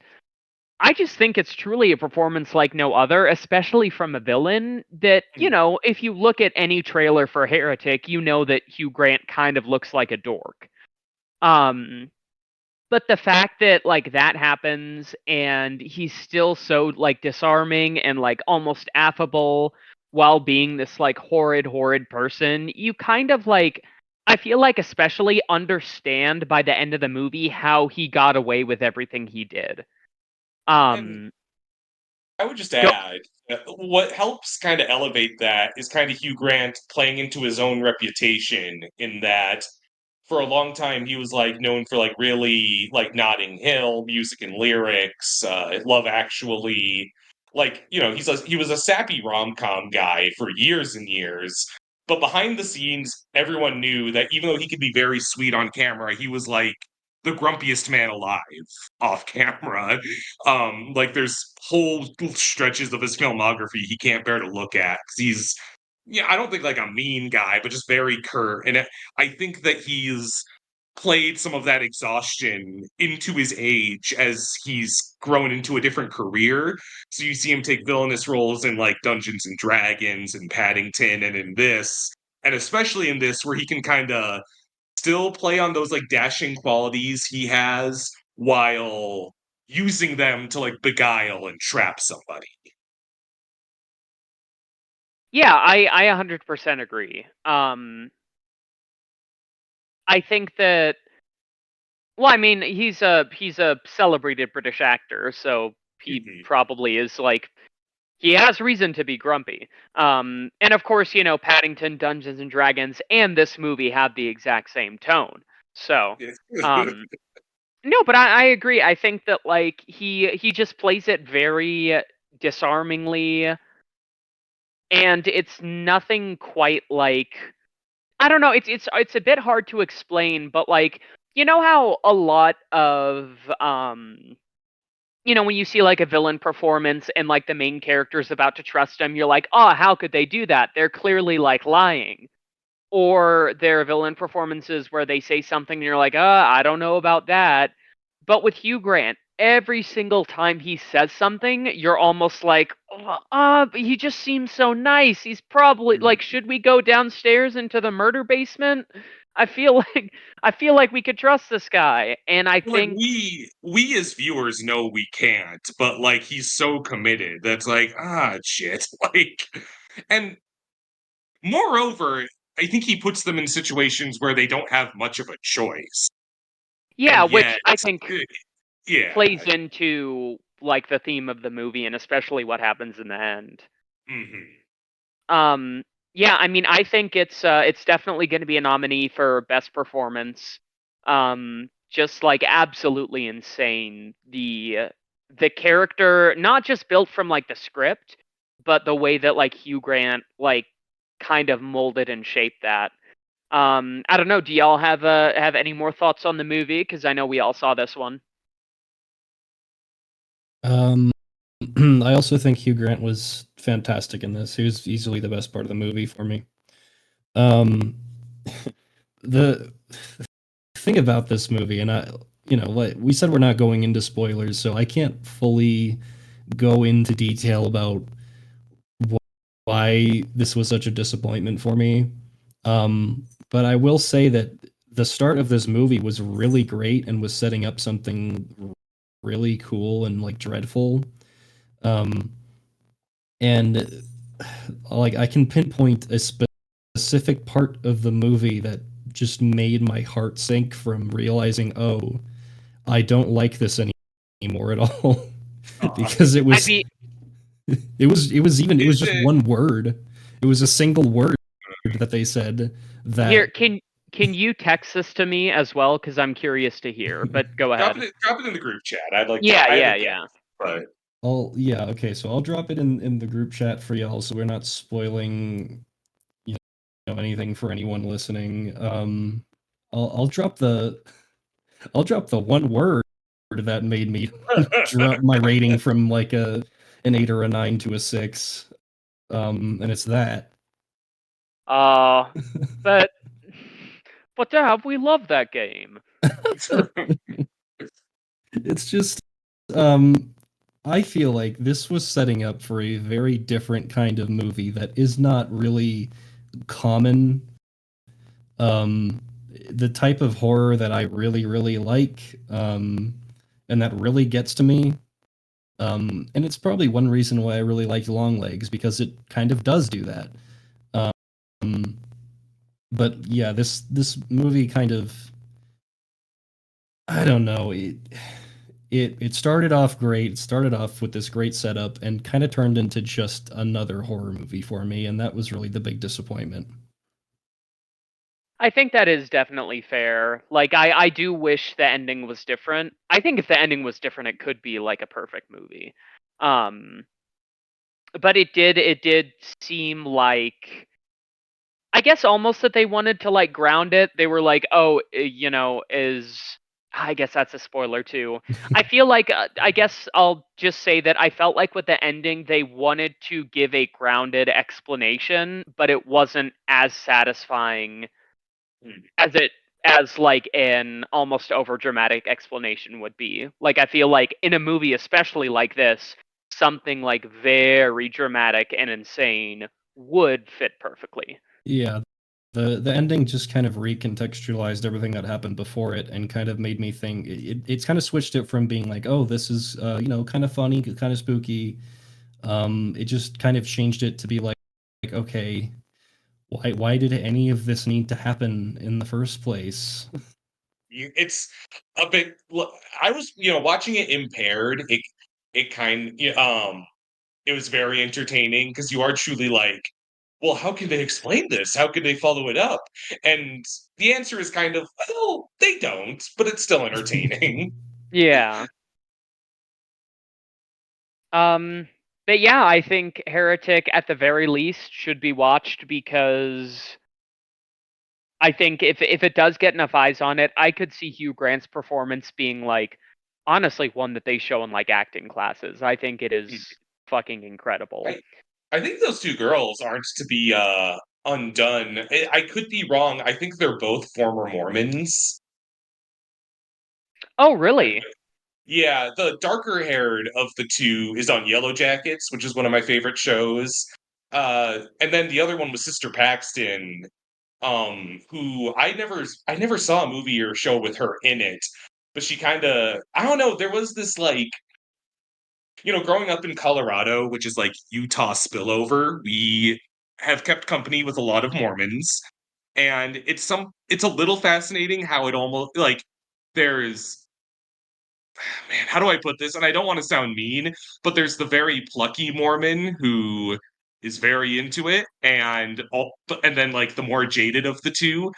And I feel like those are both types of people we knew in like high Yeah, I school. think that's accurate. Mhm. Yeah, 100%. I also gotta say, Sister Paxton's fast food rating is whack.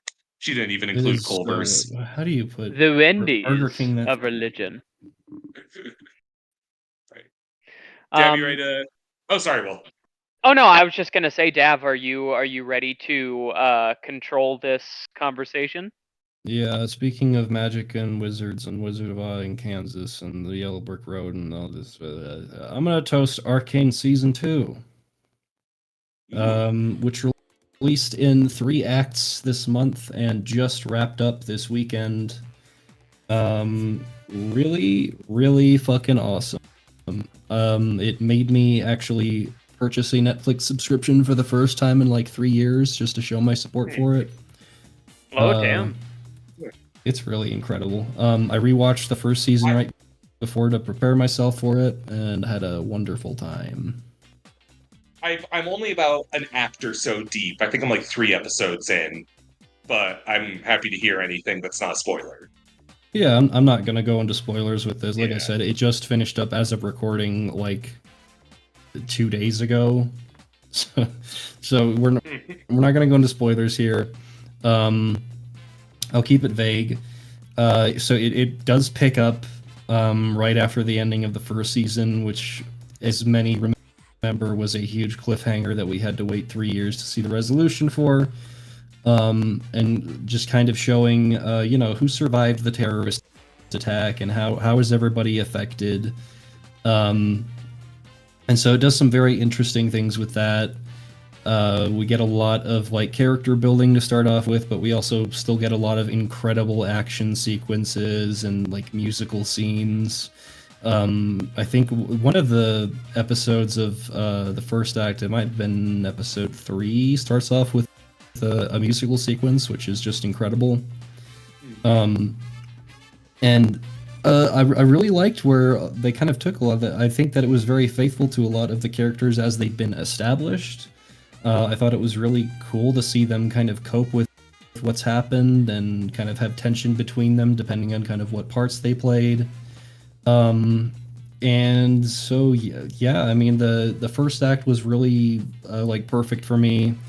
Second act was also great. Third act, again, I'm not going to go into spoilers, but what I think I'm going to kind of put my main complaint about this season for is the pacing.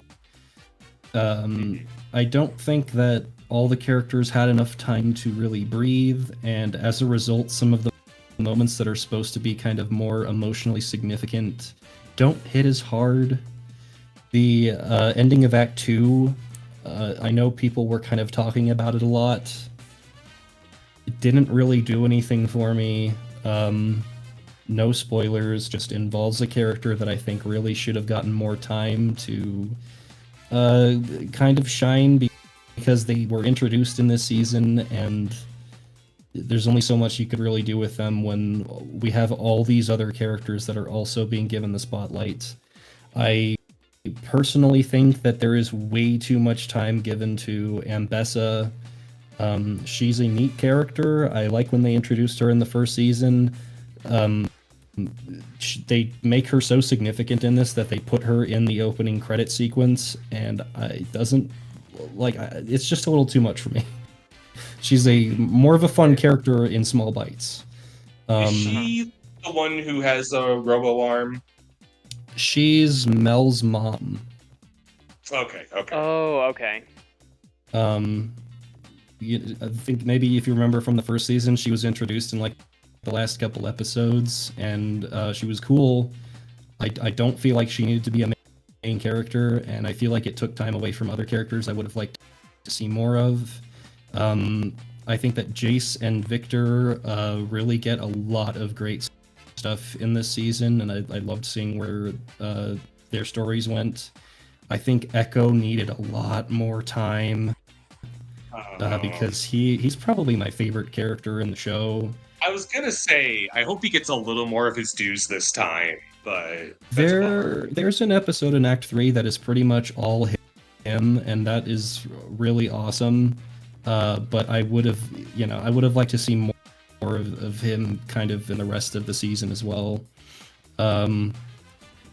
Surprisingly, I think Vi is also shafted a little bit, at least compared to the first season. She's not as big of a presence.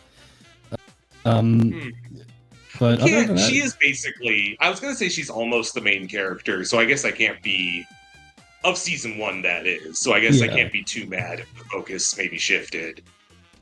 I just don't feel like she changes a whole lot in this season. She has like some conflict she goes through, but ultimately kind of is the same character at the end of this that she was at the beginning. But Jinx does get her due diligence. I mean, she's kind of the mascot character, so she gets plenty of time, and that's great. Does this season like wrap things up, or does it leave things open? So okay. Here's the thing. This is the final season of Arcane. So unlike the first season where they kind of had the flexibility to end it where they ended it, this season they definitely needed to wrap things up, and they knew that, and they kind of do their best with wrapping up the stories of a lot of different characters. But they also have a pretty big problem, which is the League of Legends universe. In that whatever happened in the show. You could have just said that the problem is that they're in League of Legends. It's League of Legends. Your Honor. League of Legends. Yes. Sorry. The canonicity of this show is a huge problem in my opinion, because it's clear that this show was allowed to retcon quite a few things from the game's lore, but also kind of was constrained to like any character who is in the League of Legends game has to survive and has to somewhat resemble what they look like in the game. And I don't think that a single season was enough time to take all of these characters from where they are at the end of season 1 to where they are in the game. I don't know if you guys have seen characters like Vi or Victor in the game. They are practically unrecognizable from their show counterparts. Well, and I don't mean to make it about Death Battle again, but I remember they did Harley Quinn versus Jinx, and I'm talking about it in the Death Battle Reddit because I have sex. And I was like, and we were just talking. I was like, see, I like the choreo of this fight, but why was Jinx so annoying? And like, I feel like what I saw of her in Arcane was actually much more nuanced and not so like pow pow. I like exploding things. Where the people pointed out to me like, no, that's how she is in the game, actually. That is how she is in the game, and it's very weird that I think out of all of the main cast, she ends up being the most different from the video game version, the way that she ends off.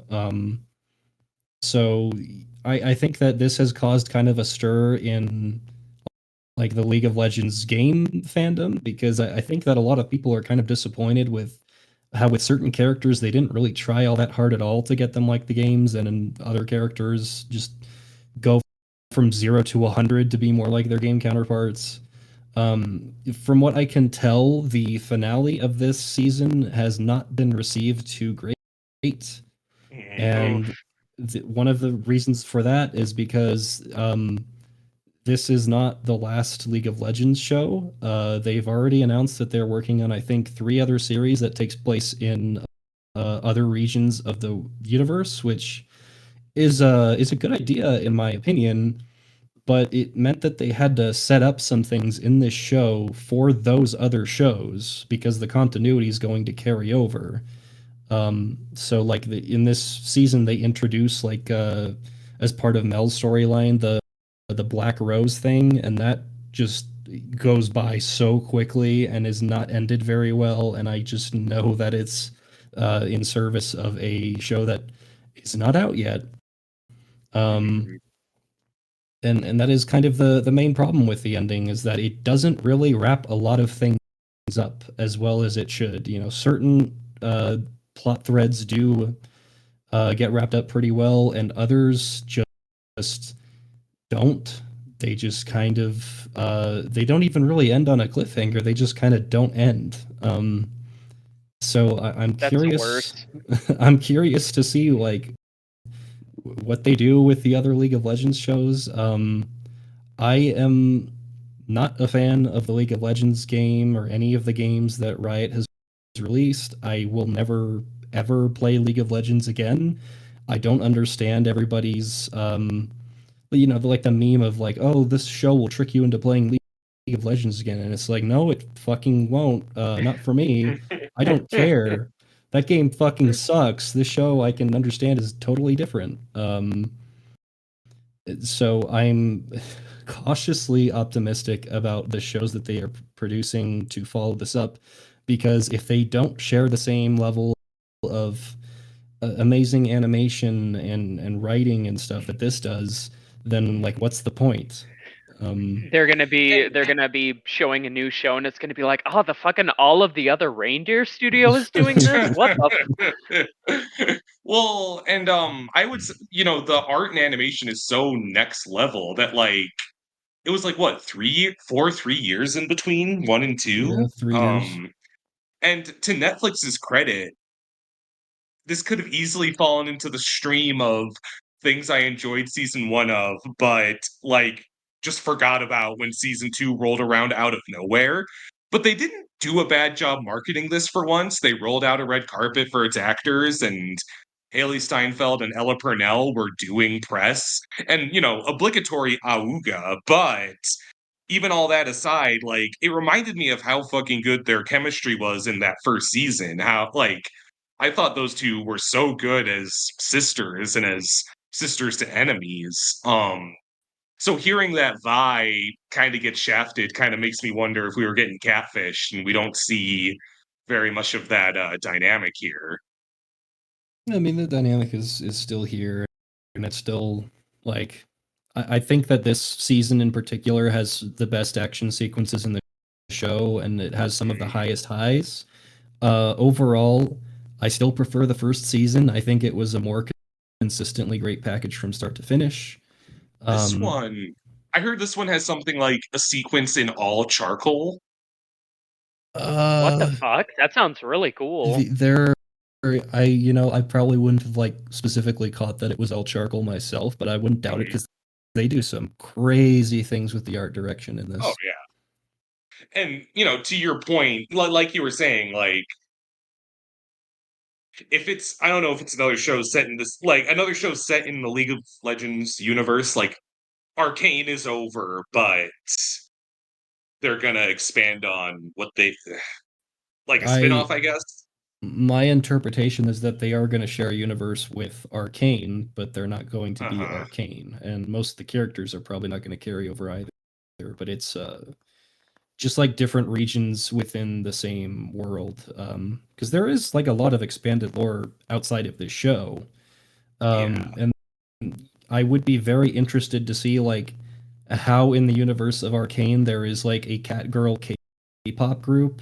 Because I mean, KDA is maybe like one of the most well-known League of Legends aspects for people who have never played League of Legends.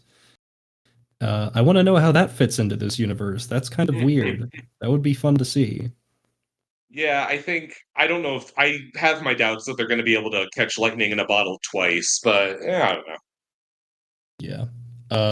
Still a fantastic show, still a fantastic season. I mean, if you loved the first season, you will still love this season. I just think that the ending could have been better, but everybody's still bringing their A game. The voice acting, the animation is spectacular. And like I said, just some fantastic action sequences, some of the highest highs of this entire show. So I still highly recommend it. Oh yeah, I'm glad to hear that that even if the ending is a little disappointing, it's like overall a really good product.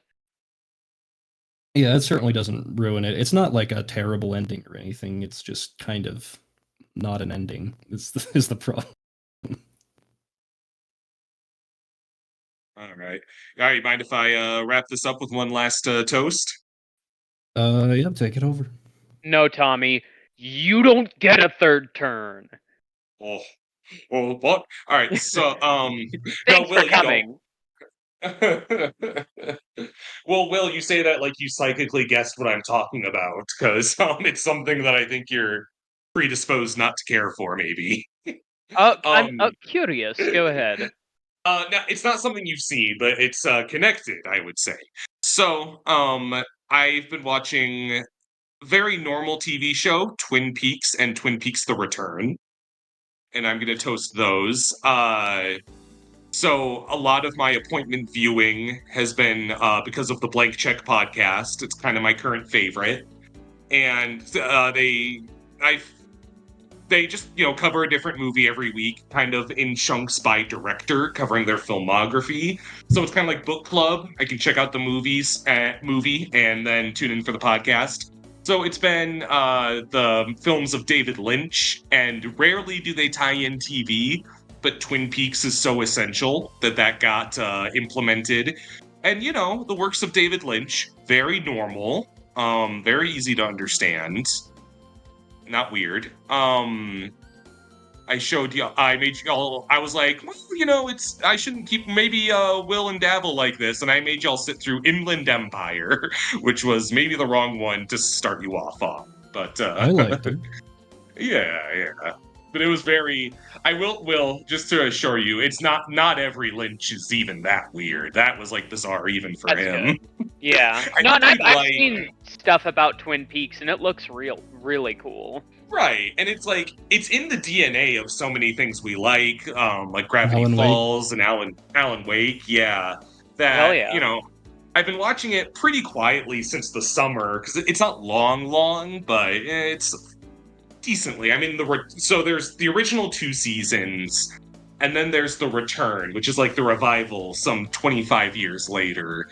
And when I'm kind of doing book club viewing like this, I'm watching a movie to engage with a podcast and discuss it on the Reddit for that podcast.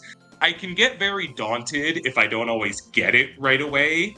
Like, there's some filmmakers they've covered that I've given a fair shake to their movies, and I've just been like, yeah, it's a little highbrow for me. I don't know. I can usually find one or two I like, but I can, sometimes just not quite hit.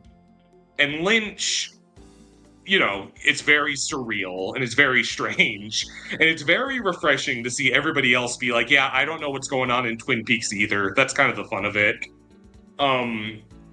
The easiest you could sum it up is Twin Peaks is the story of Special Agent Dale Cooper, played by Kyle MacLachlan, who's wonderful, who plays like this sprightly Wonder Boy agent who from the city who settles down in Twin Peaks to investigate a murder and just like slowly realizes that this sleepy, like teeny tiny Pacific Northwest town is fucking bizarre. Like, it's not even like, oh, this town is specifically cursed or there's this kind of looming over. There kind of is, but like, what a lot of Lynch's works kind of come down to is him trying to understand the evil of the world, I guess is how I would put it. And the driving force in Twin Peaks is basically David Lynch saying, what if all of our worst tendencies were cause of being possessed by like an evil spirit? And oh shit. Yeah, because like it does really strike me like Lynch is like, if we know this is wrong, why would we do it? So he and it's kind of fun. I don't know if this is a spoiler. It's so old, I don't care. So the main villain of the Twin Peaks universe is more of an abstract concept called the Evil Bob. and oh yeah, I'd seen his ass. He was working at the Krusty Krab the other day. The cool straw Bobby, and you as the Squid Nana. and like, I think what I've kind of, and I don't know if I would have pieced this together without listening to accompanying podcasts, but Lynch, how do I put this? If you look at his history as a person, he was like a Wonder Boy football star who kind of just made weird art when he got into art. And it strikes me like his ideas of right and wrong were, I don't want to say naive, but very simple. Like, why would anyone do the wrong thing? And him reconciling that is creating this town where a spirit just possesses people into their worst impulses. And it's resulted in the death of this young girl, Laura Palmer. And everyone just has their weird shit going on. There's a lady whose name escapes me, but like, she's like just super accident prone, and she has an eye patch and is injured at all times. And her husband is like wanting to leave her, just like kind of has drifted apart and fallen out of love with her. But every time he's gonna leave her, some other calamity befalls her, and it just never times up well. So he's like taking care of this woman that he's growing to resent because he just like, in a perfect world, he would ask for a divorce, but she loses her memory, she breaks her leg, she loses her eye, just shit like that. I guess The Return in particular, I'm only a few episodes in, that's what I'm watching most recently, but it's very, very bizarre. I would say, I think the best way I can sum it up is there's two like long legacy characters who come back for The Return, and at the end of season 2, they are pregnant with a child, they're gonna have a baby, And early on in The Return, when like 25 years later, they're like, "Oh, Wally's visiting our son," and out just pops an incredibly out of place Michael Cera. Oh no, that's the scary part of this. Yeah, and he's just like, and he's just like dressed in his like and like he's not doing anything outwardly odd, but the strangeness of the show itself just like like highlights how out of place he is in a weird way that's kind of hard to describe. He's like, and and I think that's what's really interesting about The Return in particular is that OG Twin Peaks, it's like back in the 90s, and it's TV budget. Lynch is kind of auditioning and bringing in who he can. Not to say it's not talented or illustrious actors, but it's TV actors. It's kind of a different circle. And for The Return, he's really made a name for himself, and people know him and want to work for him. So there's an episode where, like, it's just Amanda Seyfried shows up and is doing weird David Lynch shit. Or Ethan Suplee is, watching Dale Cooper win over and over again at a casino. Dale Cooper is still, like, dialed in. I wonder if either of you know Kyle MacLachlan from something. Inside The name Out. sounds familiar. Oh, there we go. Sorry, where do you know him? Dav said Inside Out? He's Riley's yeah. dad. He's the dad. Shit, yeah. He's the dad Inside Out. He's in Blink Twice, where he's in like the client. He was Paul Atreides in Lynch's Dune. Yes. Oh, yeah, shit. he was Lynch's guy, so he was like the retro Paul Atreides. I just pulled it up. Michael Cera shows up in a leather jacket and like an Irish bar derby hat. He motorcycled into town. I can picture it in my head. That's really creepy. I don't want to picture it. I'm gonna have fucking nightmares. Think of Michael Cera when you sleep. Think of Michael Cera when you sleep. No! I guess my last note is that also accompanying Twin Peaks is the prequel movie Firewalk with Me, which I'd also give a mini toast. What's really interesting about that one is, the mystery of Twin Peaks is who killed Laura Palmer. That's what everyone's repeating. That was like the big media sensation. And for most of the show, you just see Laura Palmer as a framed photo that's kept around by people grieving her and in the evidence room. That actress shows up playing like her identical cousin, but otherwise you don't firsthand experience who Laura Palmer is. So seeing her in that movie and seeing how she, this is a spoiler because we know how she dies and kind of the nightmare she endures up to that point is very cathartic.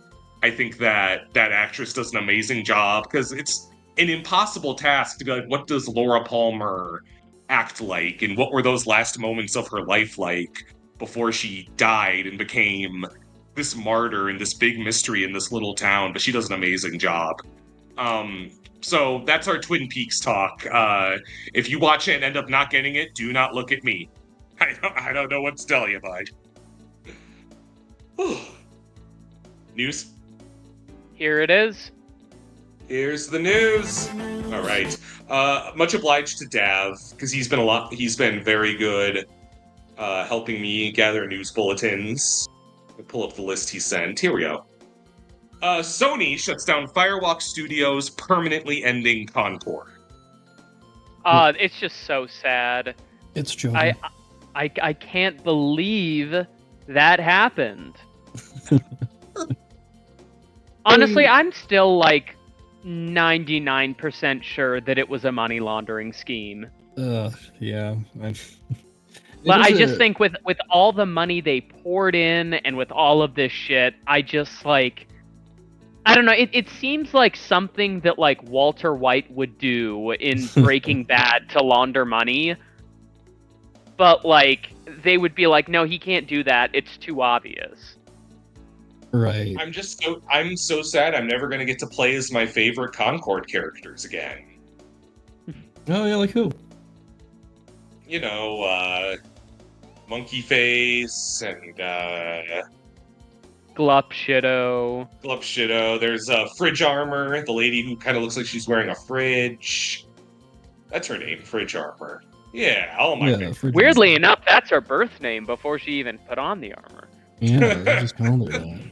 I mean, okay, to be real, it is a shame when, a shitload of creatives lose their jobs.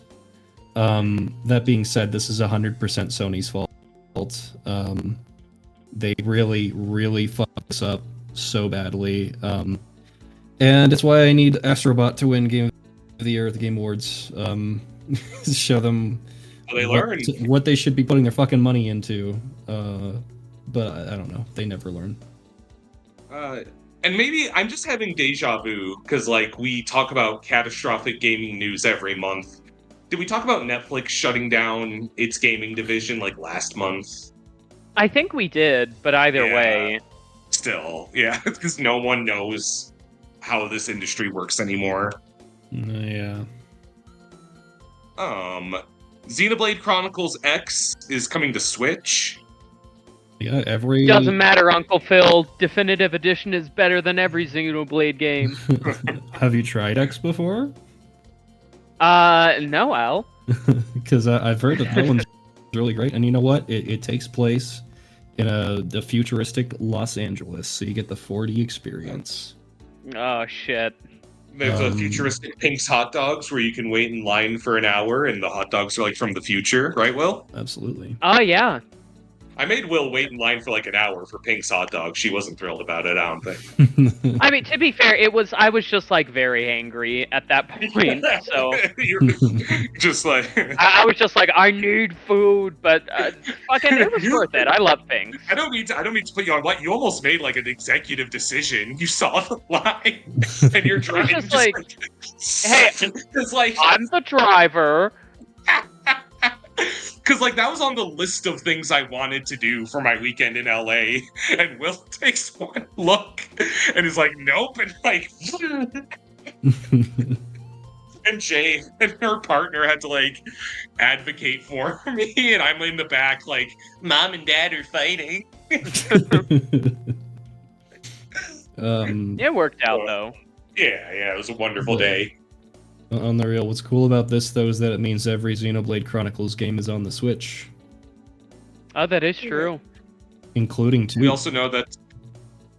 And that means you'll get to play them on the successor to the Nintendo Switch, because in the middle of election night, they thought it was a good idea to share, by the way, the successor to the Switch will be backwards compatible, and I just, peeled my eyes away from the election map long enough to go, oh, really? Yeah, oh shit, really? Yeah, okay. It seems, I think the general consensus, and I know that this is a fool's game, but it seems like the consensus now is that they're going for, a spring release for that, a January announcement, spring or summer release. Let it be my birthday present, because that'd be pretty rad. I think that no matter what, it's happening next year. I think it's safe to say at this point. Yeah.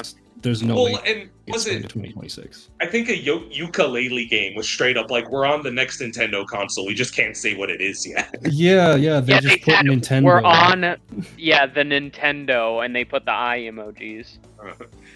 And now I'm going to get out my darts, and I'm going to spin a random wheel. Nintendo has released a music app and an alarm clock. Sounds good to me. Why not? An alarm clock looks really stupid. I don't know. Yeah. Well, and I've always been for a long time, the Richard Donner Superman theme song was my alarm to wake up when I was a kid. And then it watching the movie just for real gave me the panic of waking up. And I've resolved to never use a song I actually like as my alarm ever again. No, I always use generic, whatever's on the phone alarms. I don't want to ruin anything. I still have the Mexican cactus as my wake-up alarm. Have for close to a decade now. Should I put that into the episode? Should I just give everyone a taste of what you've been waking up to for a decade? Yeah, here. We're gonna leave 10 seconds of silence. This is what I wake up to every single day of my life. We don't have to actually be silent in real time. Dav, you're ruining the moment. It would be easier for me to edit, you fuck. Dav, I'm on Thanksgiving break. I'm taking time out of my busy schedule of eating shredded cheese out of the bag to edit I this can't. I can't hear podcast. you. I can't hear you over the sound. It's still playing. It's still going right now. Oh my god! And it just played like a cop siren, and there was like a honking noise, and there was like a crash. Man, you're really gonna have to edit a whole bunch into this. Get it? Crash. Shut up, Tommy. Shut up, Will. Why, Will? That's a super idea. Alright. Yeah, I don't want to associate Bowser with waking up in the morning. That's just me. I can think of a friend of ours that would really like have... If it wasn't so expensive, I would have gotten him that for Christmas, but I don't want to spend Honestly, very fair. Yeah. He would have been overjoyed. Could you imagine how mad he'd get it? Like Bowser roaring at him, he's like, hang on, and like knocking over the clock. I think it would be like you'd see him again in a week, and you'd be like, "How's the alarm clock working?" And he'd say, "I broke it." All right, back to more disappointing bulletins. The film Interstella 555 is being remastered with AI upscaling. God, we are Colonel. We are so fucked. Yep, and it sucks because specifically it's getting a theatrical re-release with the upscaling. Yes. And I looked at like the Alamo showings for it. They are sold out.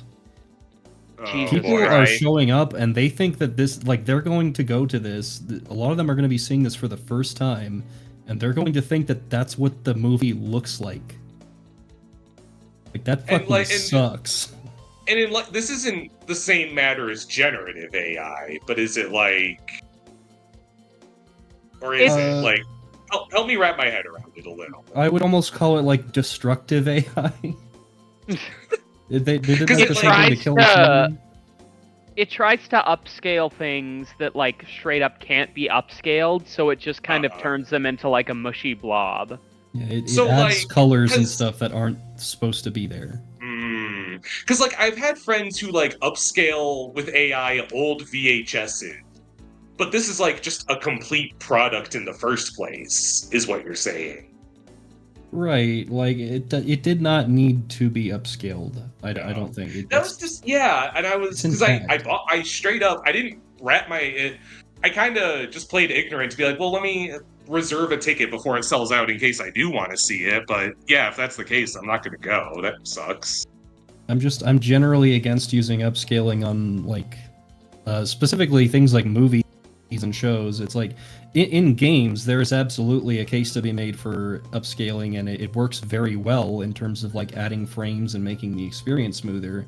But in that case, it's because like the world is math.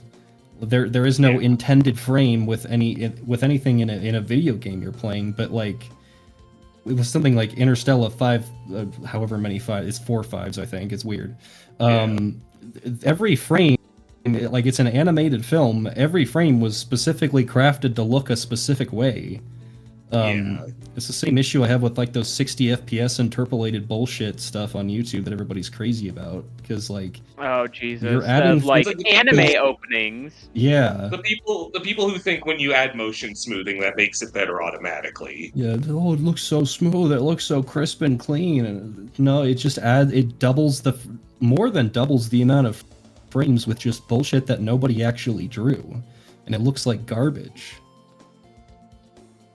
Sucks. And that's something I would kill to see in a theater, and it's like actual original tape. I really wanted to see that in the theater, but even if you look on the Alamo listing for it, you can see an AI upscaled frame, and it looks horrible. Oh, that sucks. And they were I think it's like only an hour-long film, so they were just going to chase the rest of the runtime with like Daft Punk music videos, and just like after popping an Eddie, that would be amazing. So it's a shame they fumbled it. Well, I guess the Daft Punk music videos would probably be AI upscaled too. Yeah, I suppose. I don't know. We got the nominees for the Game Award. which I know Dav had some very choice words about. Look, it's not the worst lineup that they've had. I suspect that, like, it's gonna take a lot to be worse than 2020, in my opinion, in terms of, like, The Last of Us Part 2 taking every single award that year, basically. Things are a little bit better split up this year, but there are still some really mind-boggling choices, like, for Game of the Year, just to get those nominees out, it's Astrobot, Balatro, Black Myth Wukong, Elden Ring, Shadow of the Erdtree, Final Fantasy VII Rebirth, and Metaphor ReFantazio. And, like, 4 of those would be fantastic to win, 1 of them would be fine, and Elden Ring, Shadow of the Erdtree, I cannot wrap my head around why this is a nominee. I understand it's, like, a good, content-filled expansion to a very beloved game, but that beloved game already won Game of the Year 2 years ago.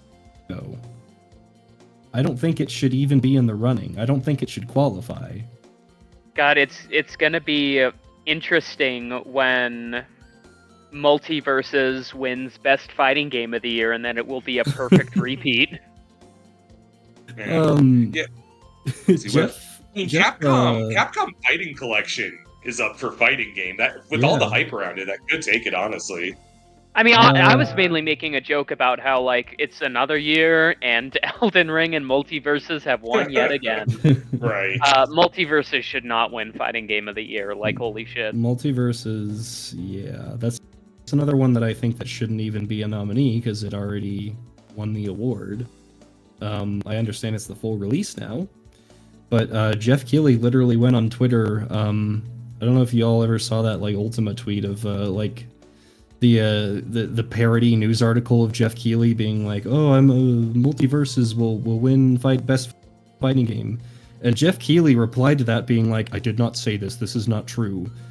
And then after that, Multiverses was nominated again. So, yep. Oh.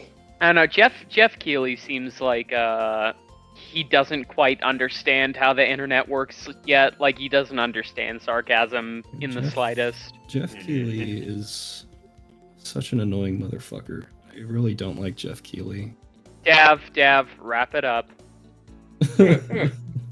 He likes, I mentioned it earlier in this podcast, he likes Hollywood too much. He wants gaming to be like Hollywood. I don't like that. I think Cindy Goodman should just wholesale host the Game Awards. Because the pre-show where I get to see my girl is the only part where I don't really want to tune in anymore. That's fine. I will continue tuning in because this is basically E3 now. E3 is dead. This is where we get our big game announcements. Now, I will say... Senua's Saga better win nothing. I fucking cannot stand that game or the marketing around it. So, is there a universe where the Elden Ring stuff, or is that, or was it Elden Ring, the DLC? Shadow of the Erdtree, yeah. Is there a universe where that's only nominated because they couldn't find something else that was appropriate to be the 6th nominee? No, I think it's nominated because it intends to win. Jesus Christ. I mean, Jeff Keighley loves FromSoft, and I get it, FromSoft is a lot of people's babies. People love FromSoft, and I think they're a good gaming company, but at a certain point, you gotta stop sucking them off. This is just too much. Yeah, I'd be pretty bummed if that... And then, it's also against Black Myth Wukong, which was, I don't know how to describe. Everyone was excited for that game, and it came out and no one cared. It was kind of a coworker game. I remember at the time a lot of my coworkers were saying how much fun they were having with it. It seems like it's a good game, but it did have some obnoxious fucking discussion around it. Yeah, weren't the creators like, we will have no feminist propaganda in this game? I think they just said something like they don't care if women play their games or not. Some weird opinions that they had, but I think it is I think it was developed in China. Yeah. Yeah, in a perfect world, Astrobot wins. I don't know about that though, because it's a what? Because it's that metaphor. FF7. Yeah, FF7 Rebirth, Elatro. I'm having a hard time like definitively picking which one. I hope it's not the Elden Ring thing, but when you line it up against those, oh fuck. You know what? There's a way for us to make sure that it is not, and that is simply this. There is no way that Shadow of the Erd Tree is not going to get Game of the Year. Yeah. But you know what's better than the Game Awards? Huh. What's that? The 3rd annual Toasty Awards next month, baby. That's right. Tune in. So, last year I announced what the new categories were. Should I announce what the new ones I've added in this year? Yeah, do it. Yeah, go for it. So these, unlike most of the categories where we pick our own, these I figure we could just pool together and discuss on the day. I think that's a good idea. Yeah. Biggest shit show, best hype cycle, best junk food, meaning game or show that isn't nutritious for you, but you could do worse. Best sleeper hit, and best surprise guest, meaning a character who makes a crossover or cameo in some way, shape, or form. And the best surprise guest this year is Hugh Grant to the Toasties. Hello, everyone. Hello, I'm Hugh Grant. And now you understand that the best video game is Control. I'm a creep. I'm a weirdo. I'm Jar Jar Binks. Do we have any other news that we glazed over? I think we about. Yeah, I think that's pretty much it. Yeah, I mean, nothing else important happened this month. All right. Yeah, well, because it would all pale to the Toasties. Everyone's afraid. So we'll see you then. I'll be one of your hosts, Tommy. And I will be another one of your hosts, and I'm Willow. And I will be another one of your hosts if I don't die of ketoacidosis before that point, and I'm Dav. Dav, stop bringing that shit up. I'm sorry, I was in band. Good night, everybody.